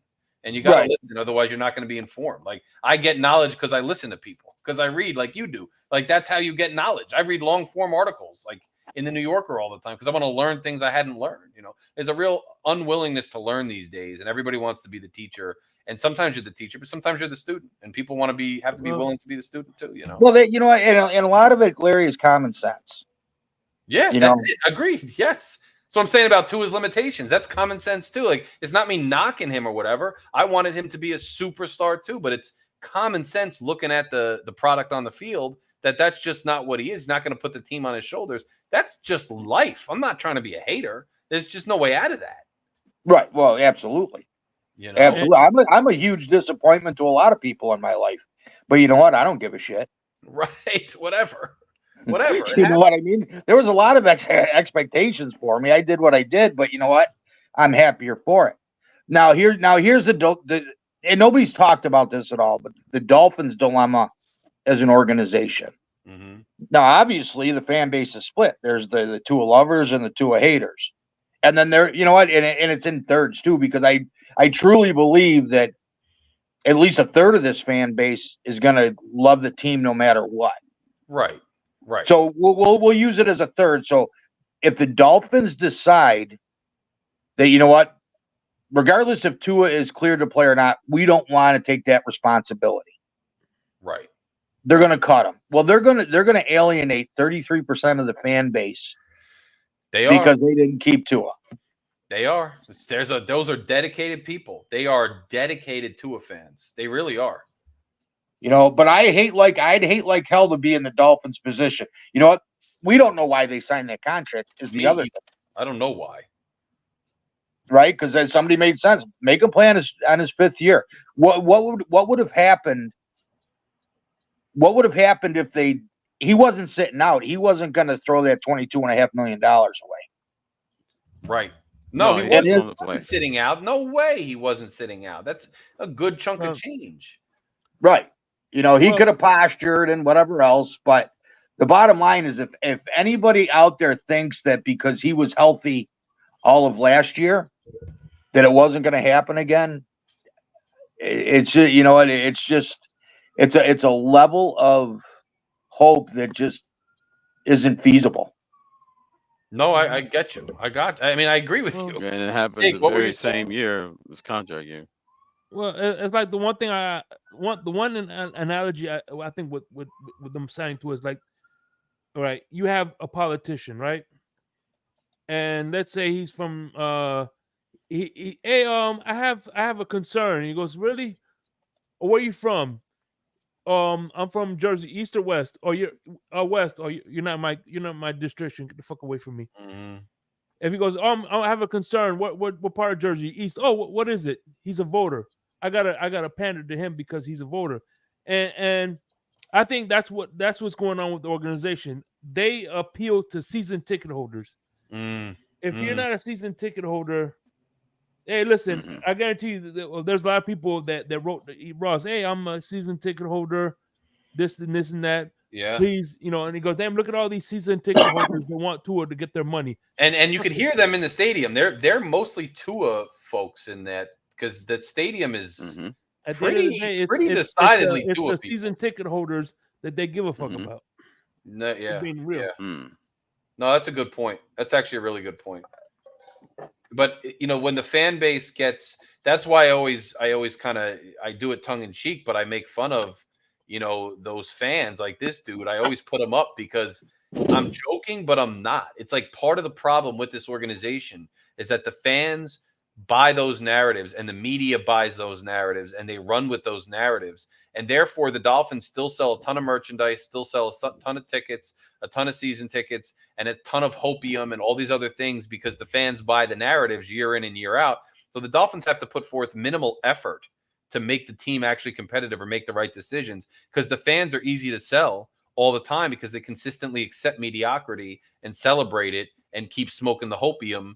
And it works. And that's why I'm constantly trying to call out those false narratives. I can see them coming a mile away, but they already take root. Already we're talking about the injury and not at all about the struggle, the bad play, and the fact that Buffalo still ate our lunch, obviously. Like, we're not talking about that at all because we're already focused on the injury. I knew it would happen the minute it happened. I'd rather just ride out the season and let it fail and not even be a jerk about it.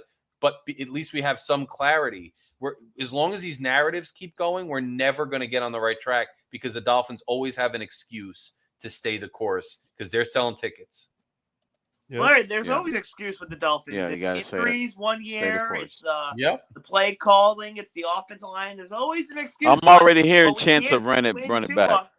Of course you are, bro. I know you are. Like, I'm not surprised. And in a couple weeks, like I'm telling you, if we go 500 with Skylar or less even, or a little more, and Tua comes back and we go 500 and we don't make the playoffs, it's just going to be, well, Tua was out and then he was rusty. We got to get him healthy. It's not activated. It's so obvious.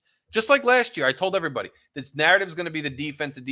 But all their money, all their resources, rebuilding the defense, totally neglected the offense, and the offense is still not good, and it has serious glaring holes. They also let all these guys walk because they thought they'd just be okay, and they kind of used retooling the defense as an excuse to let AVG walk, let Wilkins walk, because we're rebuilding the defense. We have new personalities, new culture. We need our own guys. Just the guys to get rid of paying certain guys they didn't feel like they wanted to so they could re-allot the money to other people they loved for whatever reason. Why? Because Ramsey sells jerseys. Tyreek sells jerseys. Tua sells get rid of them too.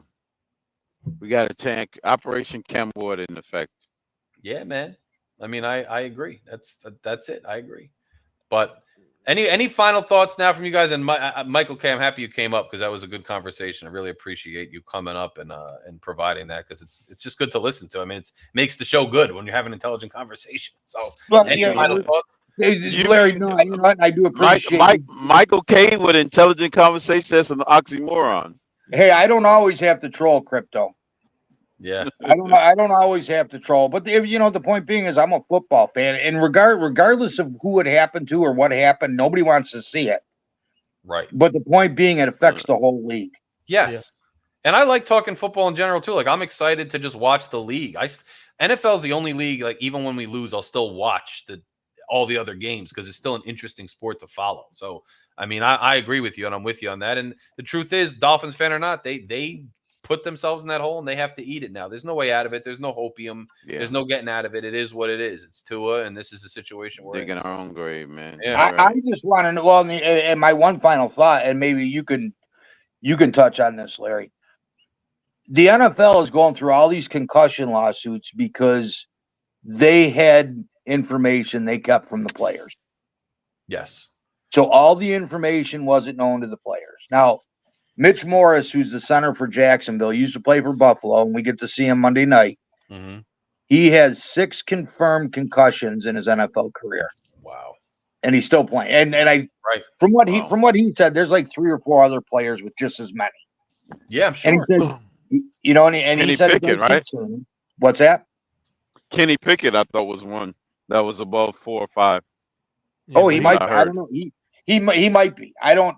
If he said who they were, I don't remember. Mm-hmm. But the point being, and it was I was listening to talk radio in Buffalo today, and the one dude came on and said, "Look," he said, "concussions are like orgasms. Everybody, Jesus, yeah, everybody has a different reaction to them. Yeah. You know, and it made perfect sense. No, it's true. And look, you're right. The lawsuit was because they were keeping the information. He's going in completely informed now. I think he's going to come back. I think because he's such a high profile player and has such a high profile reaction physically, it's on people's minds. But you're right. I mean, if it's the third one and that's the only confirmed one and he heals, I mean, I think also he's coming back because there's no indication he's not. It is what it is. We can say he's not. I was thinking maybe it's better that he doesn't, but if he wants to come back, he's going to, and there's no way to stop it. So, but this you're right. But this is where the dilemma is. If he walks away, he's out all that money, all the guarantees, everything. He walked away because he signed a contract stating that he would be available for play. Yes, in the guarantee. So who's the bigger person? Is it Tua walking away from that money, which he still made a decent amount in his heck of a lot of money, more than I'll ever see. Like, absolutely. Or do the Dolphins? And the only way the Dolphins can protect the man from himself is to cut him and eat that cash, which they'll get. I think it's $49 million. Was the yeah? I think I want to say the insurance policy was $49 million. That's the max anybody could take. Right. So, do the Dolphins and Ross, which obviously he has enough money that it won't even hurt him. Right. Do they save Tua from himself and just say, "Look, you're not coming back"? I don't think so, honestly. But I think it wouldn't be that type of. It could be that situation where, for health reasons, they say that. But I think he's going to take his ball and go somewhere else. Quite frankly, if that's the case, if he's dead set. Who's going to take Larry? Come on, who's going to take on that liability? I guess that's true. Well, listen. To be fair, if let's say they do cut him, right, it'll be just like Russell Wilson. Tua knows he's going to get that money, so he doesn't need a big contract at this point. So they're like, you know what, we'll bring you in for lesser money because again, Dolphins are already paying you that high salary, so he could afford to take a cheap contract. That's true. I don't think they'll do that, but I don't know. I honestly don't know if they'll keep him and roll with it and then still have contingency plans and draft somebody. If they'll clean the front office and then let that front office decide what to do. I think it'll be interesting to see. It's just something to follow, honestly. I think it's going to be an interesting thing to follow. That's what I think. No doubt. But yeah, that's guys. Real quick before we do. Yeah. Tomorrow, Smoke Lounge, I have my man Great One DeVore. He's and Ty Bless, of course, you know Crypto. That's my main man. He's gonna be there. And then tomorrow, I will be doing. It's gonna air Friday after the Thursday night game. Friday at 3:00 in the morning.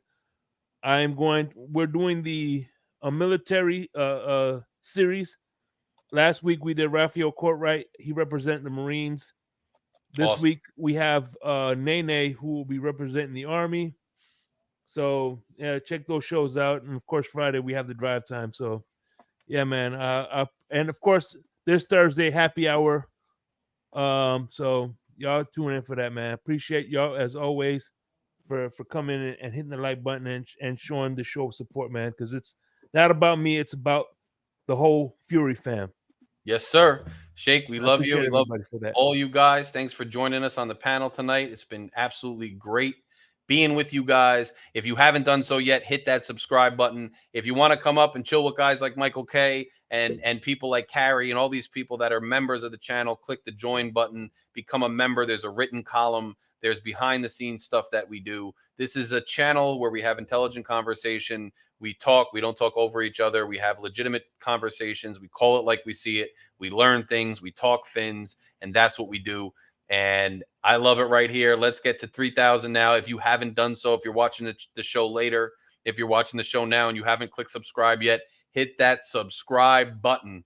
Hit subscribe and let's get us to 3,000. Let's keep growing. Let's see how far this channel can go. Let's see how far this movement can go. It's a different type of vibe on this channel with what we talk about.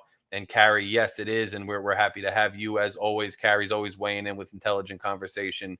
So that's what we do, man. And let's see what the Dolphins do this week against Tennessee. I have a blank slate. I have no clue, absolutely no clue what they're going to do, but I'm just very curious and it's going to be interesting. Metallic Colster, no problem. I'll be with you guys soon. Check me after the game. Hopefully I'll be on next Monday solo, and then we will obviously be back with this show and the panel next Tuesday. So join us then. And until then, go Fins and keep it real. And let's try to get the information right when you're taking it in, guys. Enjoy Shake's other shows. Go visit him and go to the watch party with Shake and Doll Freaky and all them this weekend, man. Send me pictures. We'll post them up. We'll talk about it. And I'll see all of you guys next week. Later. I know you heard me on the radio flexing. She loved the sound of my voice, it's the best thing. Daydreaming of the jazz all day. Pick up the phone late night with Larry K. I know you heard me on the radio flexing. She loved the sound of my voice, it's the best thing. Daydreaming of the jazz all day. Pick up the phone late night with Larry K.